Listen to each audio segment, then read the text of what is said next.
இன்னைக்கு நம்ம பேச போற டாபிக் என்னன்னா மனித வாழ்வியல் அப்படிங்கிற தலைப்புல ஆன்மீக மருத்துவத்துக்குள்ளாக நம்ம ஒரு ஒரு சில காரியத்தை நம்ம பேசலாம். உங்களுக்கு எல்லாத்துக்கும் ரொம்ப பிரயோஜனமா இருக்கும்படி என்னுடைய வார்த்தைகளை நான் தெளிவா நிதானமா பேசணும்னு நான் கடவுளை வேண்டிக்கிறேன். இன்னைக்கு நாம பேச போறதனுடைய தலைப்பு மனித வாழ்வியலில் ஆன்மீக மருத்துவம். அதுக்கு கீழே ரெண்டு பாகுகளா பிரிச்சு ஒரு சில காரியங்களை நான் உங்களுக்கு சொல்லித் தர போறேன். ஒன்று ஒன்று வந்து பஞ்சேந்திரியங்கள் நிமித்தம் உண்டாகக்கூடிய வியாதிகள். இன்னொன்று மனித எண்ணங்கள் அல்லது சுபாவம், அவங்களுடைய கிரியைகள் நிமித்தம் உண்டாக்கக்கூடிய வியாதிகள். இது ரெண்டுமே ஒரே மாதிரி தான் மனுஷர்களுக்குள்ள செயல்படுது. அது அது அது அது எப்படின்றத ஒரு சில விளக்கங்களும் ஒரு சில கடந்த காலத்தில் சந்தித்த நோய்வாய்ப்பட்டிருந்த மனுஷர்களை அவங்க கிட்ட கேட்டு தெரிஞ்சுக்கிட்டதும் நாம் படிச்சதை பற்றின காரியங்களையும் நம்ம பேசுவோம். முதலாவது பஞ்சேந்திரியங்கள் நிமித்தம் உண்டாகக்கூடிய வியாதிகள் அப்படின்னு பார்க்கும்போது நம்முடைய வாழ்வியல்ல நம்ம செய்யக்கூடிய தவறுகள்.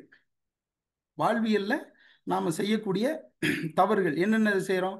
நம்ம கரெக்டான நேரத்துக்கு சாப்பிட்றது இல்லை, கரெக்டான நேரத்துக்கு தூங்குறது இல்லை, கரெக்டான நேரத்துக்கு தண்ணி குடிக்கிறது இல்லை. இந்த மாதிரி இருக்கக்கூடிய காரணங்கள் நிமித்தம் நமக்கு நிறைய வியாதிகள் வரும். பிற்பாடு சுபாவ ரீதியா நம்முடைய நம்முடைய சுபாவ ரீதியா நமக்கு வியாதி வரும்னு சொன்னா உங்களால் நம்ப முடியுமா? கண்டிப்பா நம்பித்தான் ஆகணும். மலர் மருத்துவத்துல இது அழகான விளக்கங்கள் இருக்கு. அக்குபஞ்சர் படிச்சவங்க உங்களுக்கு எல்லாத்துக்கும் நல்லா தெரியும். அக்குபஞ்சர்ல வியாதிக்கு பின்னாடி ஒரு சுபாவம் இருக்கிறதா டீச் பண்ணுவாங்க. ஆனா உண்மை என்னன்னா வியாதிக்கு காரணமே சுபாவம் தான் அப்படிங்கிற ஒரு உண்மையை இன்னைக்கு நாம தெரிஞ்சு கொள்ள போறோம். அதுக்கு முதல்ல இந்த பூமி தாயின் மேல இந்த இந்த காலகட்டத்தில், இந்த நவீன காலகட்டத்தில் 814 கோடி பேர் வாழ்றோம். இந்த 814 கோடி பேர்த்துக்கும் பல மார்க்கங்கள் இருக்கு, பல மதங்கள் இருக்கு. இப்படி இருக்கும்போது ஒவ்வொருத்தரும் ஒவ்வொரு விதமான இறை வேதங்களை கையில கொண்டிருக்கிறாங்க. இந்த 814 கோடி பேர்ல பாகுபாடு பிரிச்சு பல பேர் கையில தங்களுடைய வேதங்கள் நிறைய வச்சிருக்கிறாங்க, இறை வேதங்கள் நிறைய வச்சிருக்கிறாங்க. இறை வேதங்கள் இல்லாத மார்க்கத்தினர் நிறைய பிரின்சிபல்ஸை வச்சிருக்கிறாங்க, அதாவது கோட்பாடுகள். அவங்களுடைய வாழ்க்கை இப்படிதான் இருக்கணும். இப்போ புத்த மதத்தில் இருக்கிற துறவிகள்லாம் பார்த்தோம்னா அவங்க மொட்டை அடிச்சுக்கணும், அவங்க ஒரு கல்யாணம் பண்ணக்கூடாது, இப்படியாக ஒரு சில பிரின்சிபல்ஸை நிறைய வச்சிருப்பாங்க. அப்போ இந்த பிரின்சிபல் எல்லாமே வேதங்கள் கூறக்கூடிய எல்லா காரியங்களுமே மனுஷரை நல்வழிப்படுத்துறதுக்காக, இது மனுஷரை நல்வழிப்படுத்துகிறதுக்காக இந்த இறை வேதங்களும் மற்றபடி மற்ற பிரின்சிபல்கள் எல்லாமே நமக்கு கொடுக்கப்பட்டிருக்கு. 5000 வருடங்களுக்கு முன்பாக நம்முடைய மூதாதையர் எழுதி வைத்து போன வேதங்கள் எல்லாமே மனுஷர் ஒழுக்கமான ஒரு வாழ்க்கை வாழணும், மிருகங்களை போல இருந்துடக்கூடாது அப்படிங்கிறதுக்காக இந்த வேதங்கள் எழுதப்பட்டுச்சு. அப்போ நம்ம மூதாதையர்கள் நமக்கு என்ன சொல்ல நினைச்சாங்க அப்படின்னு சொல்லியாச்சுன்னா, நல்லதுன்னு ஒன்று இருக்கும்போது கெட்டதுன்னு ஒன்று இருக்கு. ஒரே ஊற்றுக்கண்ல இருந்து நல்ல தண்ணியும் கெட்ட தண்ணியும் சுரக்காது அப்படிங்கிற ஒரு தெளிவான விளக்கத்தை நமக்கு அருமையா வச்சுட்டு போயிருக்கிறாங்க. இதுதான் எல்லா மார்க்கமும் எல்லா மதமும் சொல்லுது. ஒரு சில நாத்திகர்கள் கூட, கடவுளே இல்லைன்னு சொல்றவங்க கூட அவங்களுக்குள்ள ஒரு பெரிய ஒரு ஒழுங்கை நியமிச்சிருக்கிறாங்க, அவங்களுடைய தலைவர்கள் எல்லாமே நியமிச்சு வச்சிருப்பாங்க. அப்ப இப்படி இருக்கும்போது நம்முடைய வாழ்க்கையில வியாதிகள் வர்றதுக்கு காரணம் என்ன? அப்படி வியாதிகள் வந்ததுன்னா நம்ம அதை சரி செய்யறதுனுடைய முறை என்ன? அதாவது அந்த ஒரு வியாதி வருது, அந்த வியாதியை இனிஷியலா நம்ம எப்படி பார்க்கணுங்கிறத நம்ம எல்லாரும் பகுத்தறிவோம். பொதுவாக இன்னைக்கு எல்லாருமே ஒவ்வொரு பிரச்சனையோட தான் இருக்கிறாங்க. எல்லாருக்குமே ஒரு ஒரு ஒரு சாதாரண ஒரு தலைவலியோ அல்லது ஒரு முழங்கால் வலியோ ஏதோ ஒரு சின்ன சின்ன பிரச்சனையாவது இருக்கும். ரொம்ப ஸ்பிரிச்சுவலாக இருந்தாலும் சரி, அல்லது ரொம்ப பெரிய ஒரு ஒரு ஒரு நல்ல ஒரு ஒரு ஒரு ஸ்பிரிச்சுவல் ஒரு மேனாக இருந்தாலுமே அவங்களுக்குள்ள ஒரு சின்ன பிரச்சனை இருக்கும். அப்படிங்கும்போது நம்ம நம்ம பார்க்குறோம், முதலாவது பஞ்சேந்திரியங்கள் நிமித்தம் உண்டாகக்கூடிய பிரச்சனைகள். இந்த பஞ்சேந்திரியங்கள் நிமித்தம் உண்டாகக்கூடிய பிரச்சனையை உங்களுக்கு எப்படி நான் புரிய வைக்கணும் அப்படின்னு சொல்லும்போது எனக்கு எனக்கு எங்கிட்ட வந்த பேஷண்ட் சொல்றதை வச்சும் நான் ஒரு சில காரியங்களை பார்த்ததை வச்சும் அப்படி நான் போயிட்டோம்னா உங்களுக்கு நல்லா புரியும். ஒரு ஒரு திருப்பூர்ல இருந்து ஒரு சகோதரன் வந்தாரு, அவர் பேர் வேண்டாம். அந்த சகோதரன் வந்து தைராய்டுனால ரொம்ப கஷ்டப்பட்டு இருந்தார். அவருக்கு வந்து இந்த இந்த கழுத்து பகுதி வந்து ரொம்ப வீங்கி ரொம்ப இளைச்சிட்டு போயிட்டே இருந்தார். அப்போ அவர்கிட்ட பேசும்போது இது இது இது உங்களுக்கு எப்படி வந்தது? கிட்டத்தட்ட ரொம்ப நிறைய பிரயாசப்பட்டு நிறைய செலவுகள் பண்ணி கடைசியா ஃபைனலா தைராய்டு மாத்திரை சாப்பிட்றதுக்கு வந்துட்டார். அவருக்கு என்ன வந்தது? ஹைப்போ தைராய்டிசம் வந்து ரொம்ப ஹெவியா பாதிச்சதுனால அவர் உடம்பு வந்து ரொம்ப இளைச்சிட்டே போயிருச்சு. அவர் ஒரு கட்டத்தில் மாத்திரை சாப்பிட்ற அளவுக்கு வந்துட்டாரு. கடைசியா பாத அழுத்த சிகிச்சைக்காக நம்ம கிட்ட வந்தார். அப்போ அவரை டைனைஸ் பண்ணும்போது அவர்கிட்ட நான் பேசிக்கிட்டே இருக்கும்போது அவர் என்ன சொன்னாருன்னா, இந்த இந்த இந்த வியாதி வந்துருச்சு, அதனால அவருக்கு பெரிய கவலை வந்துருச்சு. நல்லா புரிஞ்சுக்கோங்க, பெரிய கவலை வந்துருச்சு. மற்றபடி சுபாவ ரீதியா நல்ல அருமையான ஒரு சகோதரர், அருமையான சகோதரர். எந்த ஒரு தீய பழக்கங்களோ அல்லது கெட்ட எண்ணங்களோ இல்லாத ஒரு நல்ல ஒரு சகோதரர். இப்படி இருக்கும்போது அந்த சகோதரனை டைனைஸ் பண்ணி தான் அவருக்கு நம்ம ட்ரீட்மெண்ட் பண்ணணும்.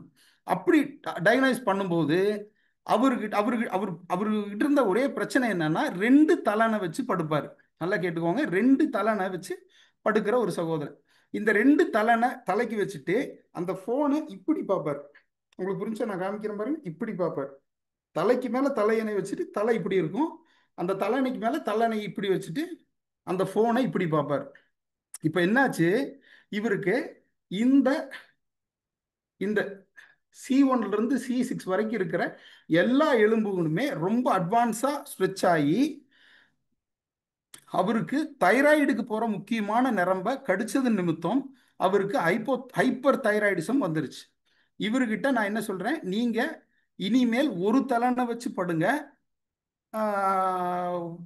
ஃபோனை நீங்கள் பார்க்குறாப்புல இருந்தால் நல்லா நிமிர்ந்து பாருங்க, குனிஞ்சு பார்க்காதீங்க அப்படின்றதெல்லாம் சொல்லிட்டு ஒரு சில ட்ரீட்மெண்ட், நம்ம நம்ம வே ஆஃப் ட்ரீட்மெண்ட்டில் ஒரு சில ட்ரீட்மெண்ட்டுகள் எல்லாம் செஞ்சு அவருக்கு நம்ம அனுப்பிச்சுட்டாச்சு. இப்போ அவருக்கு கழுத்து வலி எந்த ஒரு பிரச்சனையும் இல்லை, தைராய்டும் நார்மல் ஆயிருச்சு, டேப்லெட் சாப்பிட்றதையும் நிறுத்திட்டார். அப்போ இதுதான் பஞ்சேந்திரியம். இந்த மாதிரி இருக்கிறதா பஞ்சேந்திரியம். இன்னொரு சகோதரன் வந்து நம்ம கிட்ட ட்ரீட்மெண்ட்டுக்கு வந்தாரு. அவருக்கு ஃபைல்ஸ் வியாதின்னு சொல்லி வந்தார். அப்போ ஃபைல்ஸ் இருக்கிறதுக்கு உண்டான லார்ஜ் இன்டென்ஸ்டைன் அவரை டயக்னைஸ் பண்ணும்போது தெரியல. அவருக்கு ஃபைல்ஸ் இருக்கிறதுக்குரிய எந்த சிம்டம்ஸும் டயக்னைஸ் பண்ணும்போது தெரியல. ஆனால் ஃபைல்ஸ் இருக்குன்னு சொல்றாரு, பிளட் வருதுங்கிறாரு, ரொம்ப பெயினாக இருக்கு அப்படின்னாரு. அப்போ நம்ம அவங்க கிட்ட கேட்ட கேள்வி, ஃபர்ஸ்ட் கேள்வி என்னன்னா, மோஷன் போனீங்கன்னா எவ்வளோ நேரம் உட்காருவீங்க? மோஷன் போனீங்கன்னா எவ்வளோ நேரம் உட்காந்துருப்பீங்க அப்படின்னு சொல்லியாச்சுன்னா, அது தெரியல, ஃபோன் எடுத்துகிட்டு போவேன், குறைஞ்சது அரை மணி நேரமும் ஆகலாம், 3/4 மணி நேரமும் ஆகலாம், 1 மணி நேரமும் ஆகலாம், லீவு நாள்லாம் போனால் 1 மணி நேரம் இருப்பேன், டாய்லெட்டில் இருப்பேன். அப்போது அதுதான் நீங்கள் செஞ்ச பெரிய தவறு. நீங்கள் வந்து மோஷனில் டாய்லெட்டுக்கு போகிறீங்க, மோஷன் போடுற பொசிஷனில் போய் உட்காந்துக்கிறீங்க, நீங்கள் ஃபோனை நோண்டிகிட்டே இருக்கும்போது உங்களை அறியாமையே மலத்துக்காக, மலை இருக்கிற மலம் போயிடும், இல்லாத ஒரு மலத்தை இருக்கிறது போட்டும் அப்படின்னு சொல்லி நீங்கள் புஷ் பண்ணும்போது ரெக்டம்ல இருக்கக்கூடிய மசில்ஸ் வந்து வெளியே எட்டி பார்த்துரும் அப்படின்னு சொல்லிட்டு அவங்களுக்கு ஃபுட் ரெஃப்ளெக்ஸாலஜியில் ஆனஸ் பாயிண்ட்டை மேலே ஏற்றி விட்டுட்டு லார்ஜ் இன்டென்சிட்டியை ட்ரீட் பண்ணும்போது அவருக்கு கம்ப்ளீட்டாக க்யூர் ஆயிருச்சு. அப்போ இவரு செஞ்ச பஞ்சேந்திரியத்தினுடைய தப்பு என்ன? டாய்லெட்டுக்கு போறாரு, ரொம்ப நேரம் அங்கேயே உட்காந்துக்கிறாரு. அப்போ மனிதனுடைய வாழ்வியல்ல ஒருத்தன் இந்த நேரத்துல தான் சாப்பிடணும், இந்த நேரத்துல தான் தூங்கணும், இந்த நேரத்துல தண்ணி குடிக்கணும், இந்த நேரத்துல இதை பேசணும், இந்த இப்படி போகணும், இப்படி நடக்கணும், இப்படி தூங்கணுங்கிற ஒழுங்கு எல்லாத்தையும் நம்முடைய பாரம்பரியமா நம்முடைய பெரியவங்க நமக்கு கற்றுக் கொடுத்துருக்குறாங்க. அந்த பாரம்பரியத்தையும் அந்த ஒழுங்கையும் இன்னைக்கு இருக்கிறவங்களுக்கு யாரும் சொல்லி கொடுக்கறதுக்கும் ஆள் இல்லை, அதை செய்யறதுக்கும் கடைபிடிக்கிறதுக்கும் கஷ்டமா இருக்கு. ஏன் அப்படி சொல்றேன்னா, ஒரு சுகர் வந்த ஒரு பாட்டி, அவங்க கிட்ட நான் என்ன சொல்றேன், சுகர் வர்றதுக்கு காரணம் என்ன பாட்டிமா அப்படின்னு கேட்கும்போது அவங்களுக்கு சொல்ல தெரியல. சரி, உங்களுக்கு சுகர் வந்ததுக்கு உண்டான காரணத்தை நான் உங்களுக்கு சொல்லித்தரேன் அப்படின்ட்டு, நீங்க சாப்பிடும்போது நல்ல சாதத்தை மென்று சாப்பிடுங்க, நல்ல சாப்பாட்டை நல்லா மென்று முழுங்குங்க. அப்படி மென்று முழுகும் போது உமிழ்நீர் சுரக்கும். உமிழ்நீர் சுரந்துச்சுன்னா கணையத்திலிருந்து இன்சுலின் தன்னை போல சுரக்கும், உங்களுக்கு பிரச்சனை இருக்காது அப்படின்ற காரியத்தை அவங்களுக்கு சொல்லி கொடுக்கும்போது, அப்படியெல்லாம் என்னால் சாப்பிட முடியாது, நான் மாத்திரையே சாப்பிட்டுக்கிறேன் அப்படின்னு சொல்லிட்டாங்க. அப்போ நான் இன்னைக்கு அந்த அந்த இதை நான் கம்ப்ளீட்டாக விளக்குறேன். என்ன ஆகும் சாப்பிடும்போது நல்லா மென்று சாப்பிட்டா உமிழ்நீர் சுரக்கும். உமிழ்நீர் சுரந்ததுக்கப்புறம் இப்போ இது பிட்யூட்ரி கிளாண்டிலிருந்து தைராய்டுக்கும், தைராய்டு கிளாண்டிலிருந்து பாங்க்ரியாஸுக்கும் ஒரு இன்ஃபர்மேஷன் பாஸ் ஆகும். எண்டோகிரைன் சிஸ்டம் தானுங்களே. அப்போ இந்த எண்டோகிரைன் சிஸ்டத்து மூலமா ஒரு இன் பாங்க்ரியாஸ்ல இருந்து ஒரு இன்ஃபர்மேஷன் பாஸ் ஆகி அந்த டியோடினம் வழியா இன்சுலின் சுரக்கும். இப்போ ஆட்டோமேட்டிக்கா சுகர் இருந்து விடுதலை பெற முடியும். ஒருவேளை அவங்க மாத்திரை சாப்பிட்றவங்களா இருந்தா அந்த டியோடினம் பாதிச்சிருக்கும். அதாவது முன் சிறுகுடல்ன்ற அந்த பகுதி வந்து பாதிச்சிருக்கும். அந்த முன் சிறுகுடலுடைய சுத்தம் பண்ணிட்டு திருப்பியும் அவங்களுடைய வாழ்வியல்ல உணவை வந்து நல்லா மென்று உமிழ்நீரோட கலந்து சாப்பிடும்போது சுகர் வியாதி சரியாயிடும். இப்போ அந்த பாட்டிமா சொன்னது என்ன? அதெல்லாம் முடியாது, அது எனக்கு ரொம்ப கஷ்டம், நான் வந்து அப்படியே வாயிலேயே அப்படியே போட்டு முழுங்கிக்கிறேன், உண்டியில் போடுற மாதிரி நான் போட்டு டக்கு டக்குன்னு முழுங்கிக்கிறேன் அப்படிங்கிற மாதிரி அவங்க அப்படி போயிட்டாங்க. இன்னொருத்தர் ப்ரெஷர் ப்ரெஷர் வியாதியில் ஒருத்தர் வந்தார். அப்போ அவருக்கு ப்ரெஷர் வந்து கூடிட்டே இருக்கு. இத்தனைக்கும் எந்த ஒரு கோவப்படுறவரோ அல்லது டென்ஷன் ஆகிறவரோ இதெல்லாம் கிடையவே கிடையாது. ரொம்ப கூலான ஒரு மனுஷர். அப்போ அவர்கிட்ட வந்து உடம்பும் குண்டாயிட்டே போகுது. அப்போ அவர்கிட்ட நான் என்ன சொல்கிறேன், நைட்டு ஒரு வேளை சாப்பாடு கட் பண்ணிருங்க. நைட்டு ஒரு வேளை சாப்பாடு கட் பண்ணிட்டீங்கன்னா நீங்கள் பிளட்டு வந்து லூஸ் ஆயிரும். பிளட்டு லூஸ் ஆயிருச்சுனாலே ப்ரெஷர் குறைஞ்சிரும் அப்படின்னு சொல்லும்போது அதையும் அவர் வந்து கேட்குற மாதிரி இல்லை. அதாவது மனித வாழ்வியலை இன்னைக்கு கேட்கறதுக்கோ இல்லை அதன்படி நடக்கிறதுக்கோ யாருக்கும் கடுகளவு யோசனையும் இல்லை, அது தேவையும் இல்லை. ஏன்னா அவசர அவசரமாக போகிற வாழ்க்கையில் எப்படியோ ஒன்று வாழ்ந்துட்டு போயிடலான்னு இருக்கிறாங்க. அப்போ இதை வந்து ஒரு மருத்துவமனைக்கு போகும்போது அந்த வியாதிக்கு என்ன மருத்துவமோ அதை கொடுக்குறாங்க. ஒரு மாத்திரையோ அல்லது ஒரு மருந்தோ இல்லை ஆப்ரேஷனோ எது வரைக்கும் எது வரைக்கும் அவங்களுடைய லிமிட்டோ அதை செய்கிறாங்க. ஆனால் இறைமார்க்கத்தில் இருக்கக்கூடிய அன்பு சகோதரர்கள் நல்ல ஒன்று விளங்கிக்கணும். நமக்கு ஒரு வியாதி வருதுங்கிற பட்சத்தில் அதனுடைய ஆணிவேர் எங்கே இருக்கு அப்படிங்கிறத நாம் சிந்திச்சாலே அந்த வியாதியை மறுபடியும் நம்முடைய வாழ்க்கையில் வர வைக்க மாட்டோம். இப்போ உதாரணமாக நமக்கு ப்ரெஷர் இருக்குன்னா என்னத்தினால ப்ரெஷர் வந்தது? கோவப்பட்டதுனாலயா இல்லை பிளட்டு கெட்டியானதுனாலயா அப்படின்னு. ஃபைல்ஸ் வந்துருச்சு எதனால் வந்துச்சு? நம்ம என்ன பண்ணோம்? தண்ணி சரியாக குடிக்கல, இல்லைன்னா டாய்லெட்டில் போய் ரொம்ப நேரம் உட்காந்துட்டு இருந்தோம். அதனால் ஆனஸ் பாயிண்டில் இருக்கக்கூடிய ரெக்டத்தோட மசில்ஸ் வந்து எட்டி பார்த்துட்டு இருக்கு, அது வந்து ரொம்ப பெயினாக இருக்குது, பிளட்டு வருது அப்படின்ற பிரச்சனை எல்லாம் நிறையா வரும். அப்போ நமக்கு ரொம்ப ரொம்ப ரொம்ப முக்கியமான ஒரு காரியம், நம்முடைய அக்குபஞ்சரில் படிக்கும்போது ஆர்கன் கிளாக்னு ஒன்று இருக்கு. ஆர்கன் கிளாக்னு ஒன்று இருக்கு. அந்த ஆர்கன் கிளாக் டைம் பிரகாரம் நம்முடைய ஒவ்வொரு ஆர்கனும் தன்னைத்தானே சுத்திகரித்து கொள்ளும். அந்த சுத்திகரிப்பு நேரத்தில் அந்த ஆர்கனுக்கு நம்ம ஓய்வு கொடுக்க வேணும்.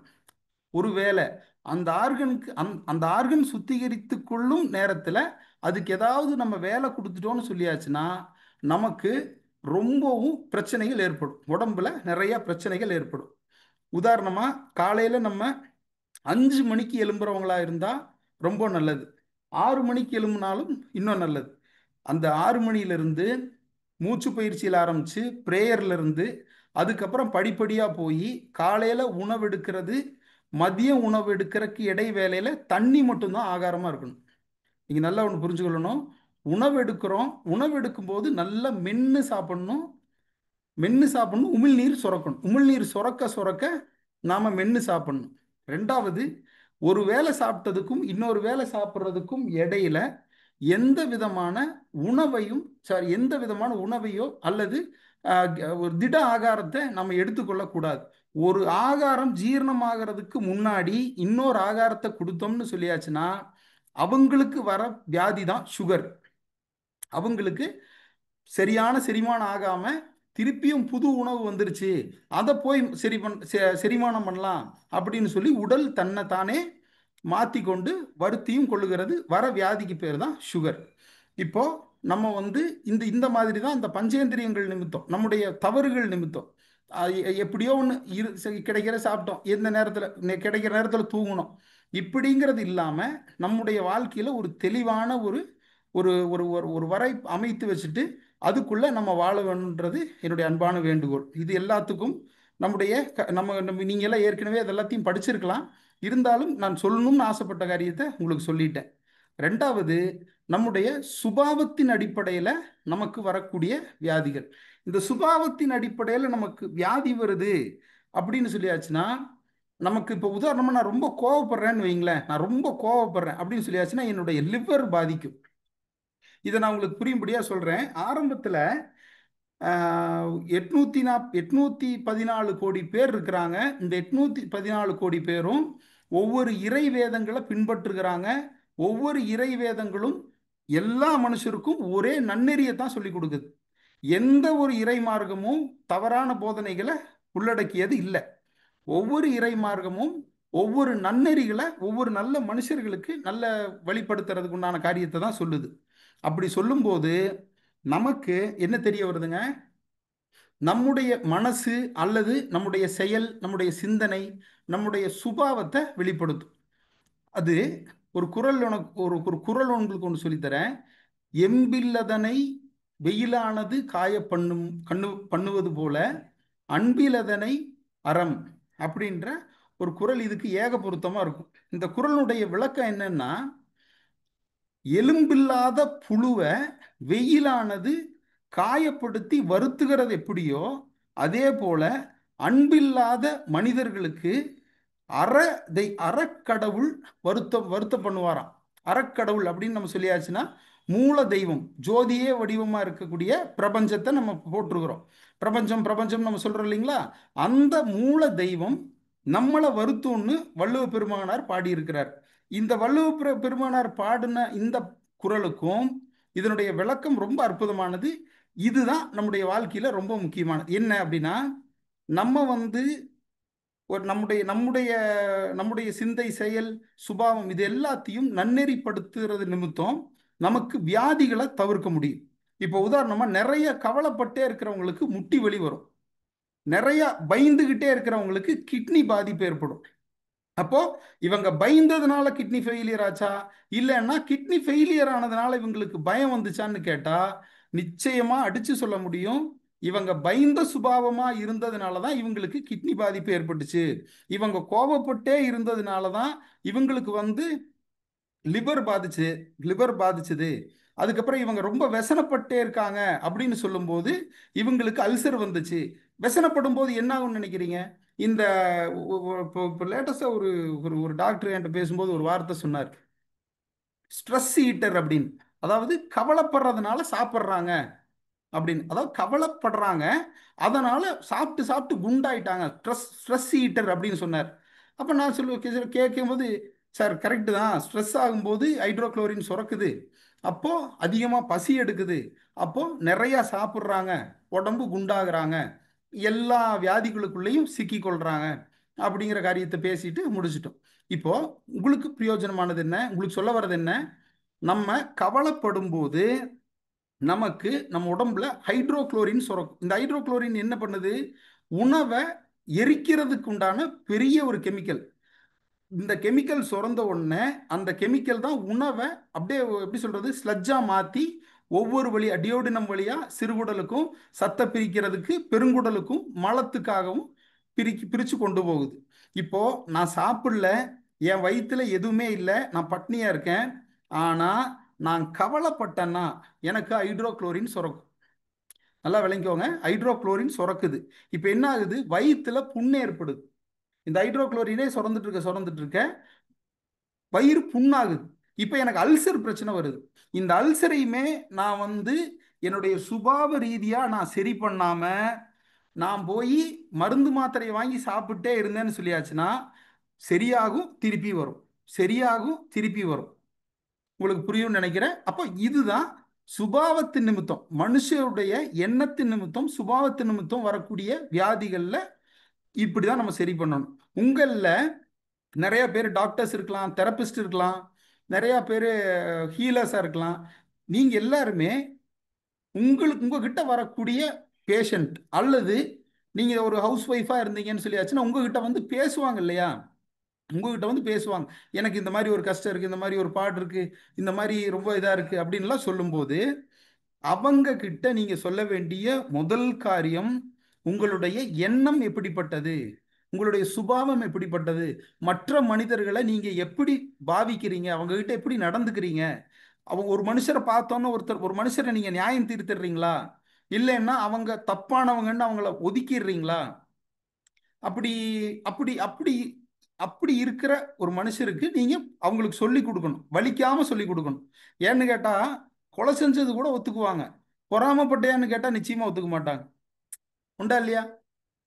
சும்மா கை தூக்காம ரெண்டு பேர் ரெண்டு முகம் தெரியுது. சும்மா கை மட்டும் தூக்காம நான் பேசுறது கிளியரா இருக்கான்றது கன்ஃபார்ம் பண்ணிக்கிறேன். சும்மா கை தூக்காம thank you thank you madam, thank you thank you so much. அப்போ நான் சொல்ல வர்றது, ஒரு ஒருத்தரை சந்திக்கிறோம், நம்ம நிமித்தம் ஒருத்தருக்கு நல்ல சுகம் கிடைக்கணும், நல்லா இருக்கணும், அவங்களுடைய வாழ்க்கை நல்லா இருக்கணும் அப்படின்னு சொல்லியாச்சுன்னா அவங்களுக்கு அவங்களுடைய பிரச்சனையை தாண்டி அந்த பிரச்சனை எதுக்காக வந்துச்சுன்றத நாம கண்டிப்பா அவங்களுக்கு சொல்லி கொடுக்கணும். அதுக்கு பிற்பாடு அவங்களுக்கு வந்திருக்கக்கூடிய வியாதிகள்ல இருந்து வியாதிகளுக்காக மருத்துவம் செய்யும்போது அது அழகா சரியாயிரும். திரும்பவும் அவங்களுடைய வாழ்க்கையில அது வரவே வராது. இது முக்கியமான ஒரு காரியம். இதுக்கு பிற்பாடு என்ன நான் உங்களுக்கு சொல்லணும்னு சொல்லியாச்சுன்னா, ரெஃப்ளெக்ஸாலஜியை பற்றி ஒரு சில காரியங்களை நான் பேசுகிறேன். ஏன்னா ரெஃப்ளெக்ஸாலஜி நான் நிறையா படிச்சிருக்கேன், அக்குபஞ்சர் நிறையா படிச்சிருக்கேன். ஆனால் எனக்கு கடவுளுடைய பெரிய இரக்கத்தில் ரெஃப்ளெக்ஸாலஜியில் நிறைய பேஷண்ட்டுகளுக்கு, நிறைய சக்தி குறைபாடு உள்ளவங்களுக்கு வைத்தியம் பண்ணவும் அவங்களுக்கு சுகம் கிடைக்கவும் ஒரு பெரிய ஒரு பாக்கியத்தை கடவுள் எனக்கு தந்திருக்காங்க. அப்போ இந்த உள்ளங்காலில் இந்த உள்ளங்காலில் இது ஒரு கால், பொம்மை கால் இது. இந்த உள்ளங்காலில் 120 வர்மங்கள் இருக்கு. இந்த 120 வர்மங்களையும் மாதத்துக்கு ஒரு முறை எங்கேயாவது ஒரு பக்கம் நீங்க ஸ்டிமுலேட் பண்ணிக்கிறது ரொம்ப நல்லது. அல்லது இந்த பாத அழுத்த சிகிச்சையை நீங்க படிச்சு தெரிஞ்சு வச்சுக்கிறது ரொம்ப பிரயோஜனம் உள்ளதா இருக்கும். இந்த பாத அழுத்த சிகிச்சையில என்னென்ன வியாதிக்கு சரி பண்ணலாம் அப்படின்னு சொல்லியாச்சுன்னா, எய்ட்ஸ் ட்ரீட்மெண்ட் பண்ணிட்டு இருக்கோம், கேன்சருக்கு, அதுக்கப்புறம் கிட்னி ஃபெயிலியருக்கு, இதுக்கப்புறம் செகண்ட் ஆல்கஹாலிக் ஃபேட்டி லிவர், அப்புறம் நான் ஆல்கஹாலிக் ஃபேட்டி லிவர், இது எல்லாத்தையும், இது நான் சொல்றது எல்லாமே பெரிய பிரச்சனை. இதிலிருந்து இதுக்கு கீழே இருக்கக்கூடிய எல்லா வியாதிகளுக்கும் பாத அழுத்த சிகிச்சைன்றது ஒரு அற்புதமான ஒரு மருத்துவமா இருக்கும். வேற என்ன, ஏதாவது நீங்க கொஸ்டின் கேட்கறாப்புல இருந்தா கேளுங்க. வாய்ப்பளித்த எல்லா சகோதரர்களுக்கும் நன்றி. மேடம். நன்றிங்க ஐயா, நன்றிங்க ஐயா, வாழ்க வளமுடன், மிக்க நன்றிங்க ஐயா. ஐயா வாழ்த்திட்டு அப்புறமா கொஸ்டின் ஆன்சர் செக்ஷனுக்கு போய்க்கலாங்க ஐயா. ஐயா இன்னைக்கு நமக்கு சிறப்பு ஒரு நிமிஷம் ஐயா பேசுறாங்க. வாழ்க வளமுடன் ஐயா. ஐயா மிக்க மகிழ்ச்சி, ரொம்ப ரொம்ப நன்றி, ரொம்ப அருமையான சிந்தனை. ஐயா நம்மளது எப்போவுமே ஐயா ஒரு 1 hour ஸ்பீச் கொடுப்போங்க ஐயா. சரி. 6:30 to 7:30 ஸ்பீச் இருக்கும். அதுக்கப்புறம் அன்பர்கள் கேள்விகள் இருந்தால் கேட்பாங்க. நீங்கள் இன்னும் சிறிது நேரம் உங்களுடைய கருத்துக்களை பகிர்ந்தால் இன்னும் மக்களுக்கு பயனுள்ளதாக இருக்குன்னு நினைக்கிறேங்க ஐயா. சரிங்க, சொல்கிறேன் பேசுகிறேன். மகிழ்ச்சி மகிழ்ச்சி.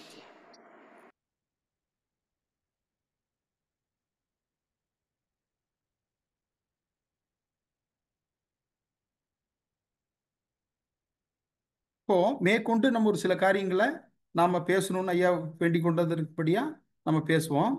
என்னன்னா, அதாவது இப்போ நம்முடைய முதுகு தண்டுவளம் இருக்கு இல்லைங்களா, முதுகு தண்டுவளம் இருக்கு. இந்த முதுகு தண்டுவளத்தில் மொத்தம் 33 எலும்புகள் இருக்கு. இந்த 33 எலும்புகளிலிருந்தும் இந்த மூளையிலிருந்து ஒவ்வொரு நரம்புகள் வெளியே வரும். சரிங்களா? ஒவ்வொரு நரம்புகள் வெளியே வரும்.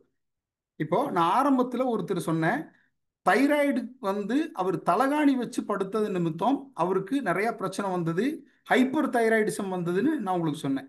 அது எப்படின்னா, இந்த நரம்பெல்லாம் இருக்கு பார்த்தீங்களா, இதெல்லாம் ஒவ்வொரு நரம்பு. இது கண்ணுக்கு, இது காதுக்கு, இது வலது கண்ணு, இது இடது கண்ணுக்கு, இது வலது காதுக்கு, இது இடது காதுக்கு, இது நாசிக்கு, இது அந்த மாதிரி, இது தைராய்டுக்குள்ளது. அப்ப இந்த தைராய்டுக்குள்ள நரம்பு கம்ப்ரஷன் ஆகும்போது தைராய்டுக்கு போகக்கூடிய இன்ஸ்ட்ரக்ஷன் அல்லது இரத்த ஓட்டம் பாதிக்க ஏற்படும். அப்படி பாதிக்கும் போது அந்த உறுப்பே பாதிக்குது. இது எதனால உண்டானது? நம்ம ஒழுக்கமா படுக்காததுனால வந்தது. இதே போல இந்த உடம்புல இருக்கக்கூடிய எல்லா எலும்புகளும், இந்த உடம்புல இருக்கக்கூடிய எல்லா எலும்புகள் ஒவ்வொரு ஒவ்வொரு எலும்புகளுக்கும் இடையில ஒவ்வொரு நரம்புகள் வருது. அந்த ஒவ்வொரு நரம்பும் ஒவ்வொரு ஆர்கனை இக்னைட் பண்ணுது. மூளையானது சொல்லி கொடுக்குது. அந்த மூளை என்ன டிசைட் பண்ணுதோ, ஹைப்போதலாமஸ், பிட்யூட்ரி கிளாண்ட், தைராய்டு, இந்த தைராய்டுக்கு கீழே தான் எல்லா ஆர்கனும் இயங்குறதுக்கு முக்கியம் வகிக்குது. அப்போ நம்ம எங்கேயாவது கீழே விழாமல் இருக்கிறது ரொம்ப ஜாக்கிரதையா இருக்கணும். ஆக்சிடென்ட்டுக்கு தவிர்க்கணும், எச்சரிக்கையா இருக்கணும். ஒரு தடவை பைக்ல போய் கை உடஞ்சிருச்சுன்னு வச்சுங்களேன், நம்ம மறுபடியும் போகும்போது ஜாக்கிரதையா இருக்கிறது எப்படியோ அதே மாதிரி நம்முடைய வாழ்க்கையில ரொம்ப ஜாக்கிரதையா ஒரு சில காரியங்களை நாம செய்ய வேணும். சாப்பிட்றது, தூங்குறது, தண்ணி குடிக்கிறது, இது எல்லாமே. இப்போ தண்ணி குடிக்கிறத பத்தி உங்களுக்கு சொல்லும்போது, தண்ணியை நம்ம கீழ் உதடு நினைஞ்சு குடிக்கிற மாதிரி குடிக்கணும். கீழ் உதடு நினைஞ்சு குடிக்கணும். அப்போ கீழ் உதடு நினையும் போது இது வெளிப்படையா ஒரு ஆர்கனை இக்னைட் பண்ணுது. இது என்னன்னா ஸ்பிளீன்.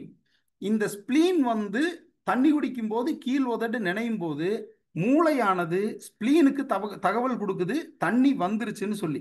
அப்போ ஸ்பிளீன் குளிர்ச்சி ஆகுது. உடனே நாக்குல தண்ணி படும்போது ஹார்ட் குளிர்ச்சி ஆகுது. இந்த நாக்கில் வச்சு நம்ம கொப்பளிச்சு குடிக்கும் போது உமிழ்நீர் சுரக்குது. அந்த உமிழ்நீர் சுரக்கும் போது இந்த தண்ணியானது வயிற்று வழியா டியோனத்தை தாண்டும் போது இன்சுலின் கலக்குது. இந்த இன்சுலின் கலக்கும் போது நம்ம குடிக்கிற தண்ணி ஆரோக்கியமா மாறுது. ஒருவேளை நம்ம அண்ணாந்து தண்ணி குடிக்கிறவங்களா இருந்தா, இந்த அண்ணாந்து தண்ணி குடிக்கும் போது என்ன ஆகுதுன்னு கேட்டீங்கன்னா, கீழ் உதட்டுல தண்ணி படுறதில்ல. ஒரு சில அண்ணாந்து குடிக்கும் போது நாக்குல தண்ணி படுறதில்ல. நாக்குல தண்ணி படாதனால உமிழ்நீர் கலக்கிறதில்ல. இந்த தண்ணி டைரக்டா யூரின் பிளாடருக்குள்ள போய் அப்படியே கழிவுக்கு வெளியே போயிடும். இப்போ நான் 1 லிட்டர் தண்ணி குடிக்கிற இடத்துல 2 டம்ளர் தண்ணி குடிச்சா போதுமானது. வாய் வச்சு குடிக்கும்போது, வாய் வச்சு நம்ம உமிழ்நீர் கலந்து குடிக்கும்போது 1 லிட்டர் தண்ணி குடிக்கிற இடத்துல 2 டம்ளர் தண்ணி குடிச்சாலே போதுமானது. இதுக்கப்புறம் சாப்பிட்றதெல்லாம் சொல்லியாச்சு. மலம் மலம் கழிக்கிறது எப்படின்னு கேட்டாச்சுன்னா, ஒரு நேரம் இப்போ காலையில் நம்ம மலம் கழிக்க போகிறோம். இந்த மலம் கழிக்கிறதுக்கு தண்ணி அவசியம். மலம் கழிக்கிறதுக்கு நாளைக்கு மோஷன் ஃப்ரீயாக போகணும் அப்படின்னு சொல்லியாச்சுன்னா இன்னைக்கு நிறைய தண்ணி குடிக்க வேணும். இன்னைக்கு நிறைய தண்ணி குடிக்க வேணும். நிறையன்னா நான் சொன்ன மெத்தடில் நிறைய தண்ணி குடிக்க வேணும். அப்போ பெருங்குடலுக்கும் நுரையீரலுக்கும் எல்லா ஆர்கன்களுக்கும் தண்ணி சீராக இருக்கும். முகம் செழிப்பாக இருக்கும். நம்முடைய புத்தி கூர்மையாக இருக்கும். நல்ல காரியங்களை சிந்திப்போம். நமக்குள்ள கவலைங்கிற ஒரு இது வராது. அப்போ இந்த தண்ணிக்குள்ள இவ்வளவு ஆழமான அர்த்தங்கள் இருக்கு, இவ்வளவு பிரச்சனைகள் இருக்கு. அப்போ தண்ணி குடிச்சதுக்கு அப்புறம் மோஷன் வருது. ஒருவேளை நம்ம மோஷன் அடக்கிறோம்னு வச்சுங்க, மோஷன் பிரச்சனைக்குள்ள வருவோம். மோஷனை அடக்கிறோம்னு சொல்லியாச்சுன்னா மலக்குடல்ல, அதாவது ரெக்டம்ல இருக்கக்கூடிய மலம் அடக்கும் போது அந்த மலத்தில் இருக்கக்கூடிய ரெக்டத்தில் இருக்கக்கூடிய சென்சார் மூளைக்கு தகவல் கொண்டு போகுது. என்னன்னு கொண்டு போகுது? இவங்களுக்கு மலம் கழிக்க முடியல, ஏதோ பிரச்சனைனால தவிர்க்கிறாங்க அப்படின்னு மூளையில இருந்து ஒரு இக்னேஷன் புறப்படுது. அப்போ அந்த மலத்தில் இருக்கக்கூடிய தண்ணியை உறிஞ்சி எடுக்குது. இப்படி உறிஞ்சுற தண்ணி எங்க போகுதுன்னு கேளுங்க, அப்படியே ரத்தத்துக்குள்ள கலக்குது, மலத்துக்குள்ள கலந்துருது. எல்லாருக்கும் ஒரு அனுபவம் இருக்கு. நம்ம ஏதோ ஒரு வெளியூருக்கு போயிட்டு வீட்டுக்கு போறதுக்கு கொஞ்சம் லேட் ஆகும்போது காலையில மலம் கழிக்க முடியாது. மலம் நம்ம வீட்டுக்கு போனோம்னா மோஷன் போலான்ட்டு போகும்போது மலம் வராது. ஒரு மத்தியானம் 3 மணி வாக்குல மலம் வரும்போது மலம் கழிக்கும் போது எப்பவும் போற அளவை விட ரொம்ப கம்மியா போகும், ரொம்ப டைட்டா இருக்கும். அந்த மலம் தண்ணி மேல மிதக்கும். எல்லாருக்கும் இந்த அனுபவம் இருக்கும், கண்டிப்பா இருக்கும். அப்ப இந்த தண்ணி மேல மிதக்கும். அப்ப மீதியுள்ள மலம் எல்லாம் எங்க போச்சு அப்படின்னு கேட்டீங்கன்னா, எஞ்சியுள்ள அந்த தண்ணிய ஃபுல்லா இழுத்து நம்ம நம்ம ரத்தத்துக்குள்ளேயே கலந்தது நிமித்தம் அந்த மலமானது இவ்வளவு கெட்டியா ஆயிடுச்சு. இது 1 நாள் 2 நாள் தப்பு இல்லை. இதையவே ரெகுலரா செய்யறவங்களுக்கு தான் மலக்குடல் சூடாகி உள் மூலம் வெளி மூலம் பௌத்திரம் என்னென்னவோ பிரச்சனைகள் வரும். இதே போல யூரினரி பிளாடர், இப்போ கிட்னியிலிருந்து பிளட் ஃபில்ட்ரேஷன் ஆகி யூரினரி பிளாடர் ரொம்பின உடனே நமக்கு யூரின் வருது, டாய்லெட் போகணுன்ற ஒரு இக்னேஷன் மூளைக்கு வரும். ஒருவேளை அப்படி வந்தும் நம்ம அந்த யூரினை அடக்கும் போது நம்ம போகலன்ற பட்சத்தில் அந்த யூரினரி பிளாடர்ல இருந்து திருப்பியும் அந்த ரத்தத்தை சுத்திகரிக்கிறதுக்கு அந்த யூரினை எங்கேயும் வேற அனுப்புறதுக்கு வழி இல்லைன்றதுனால திருப்பியும் யூரின் பிளட்டுக்குள்ளேயே கலந்து விட்டுரும். திருப்பியும் அது போய் ப்ராசஸ் ஆகி திருப்பி ரத்தத்து கூட கலந்து தலைக்கு மூளைக்குள்ளெல்லாம் போய் திருப்பியும் கிட்னிக்கு வந்து ஃபில்ட்ரேஷன் ஆகி வரும்.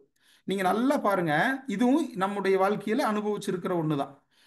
நம்ம யூரின் அடக்குறோம்னு வச்சுக்கோங்க, யூரின் அடக்கும் போது யூரின் போவோம், யூரின் போயிடுவோம். ஒருவேளை அடக்கியே வச்சுட்டு அதுக்கப்புறமா போகும்போது வராது, கொஞ்சமாக வரும், ரொம்ப டார்க்காக வரும், எரிச்சலோட போகும்.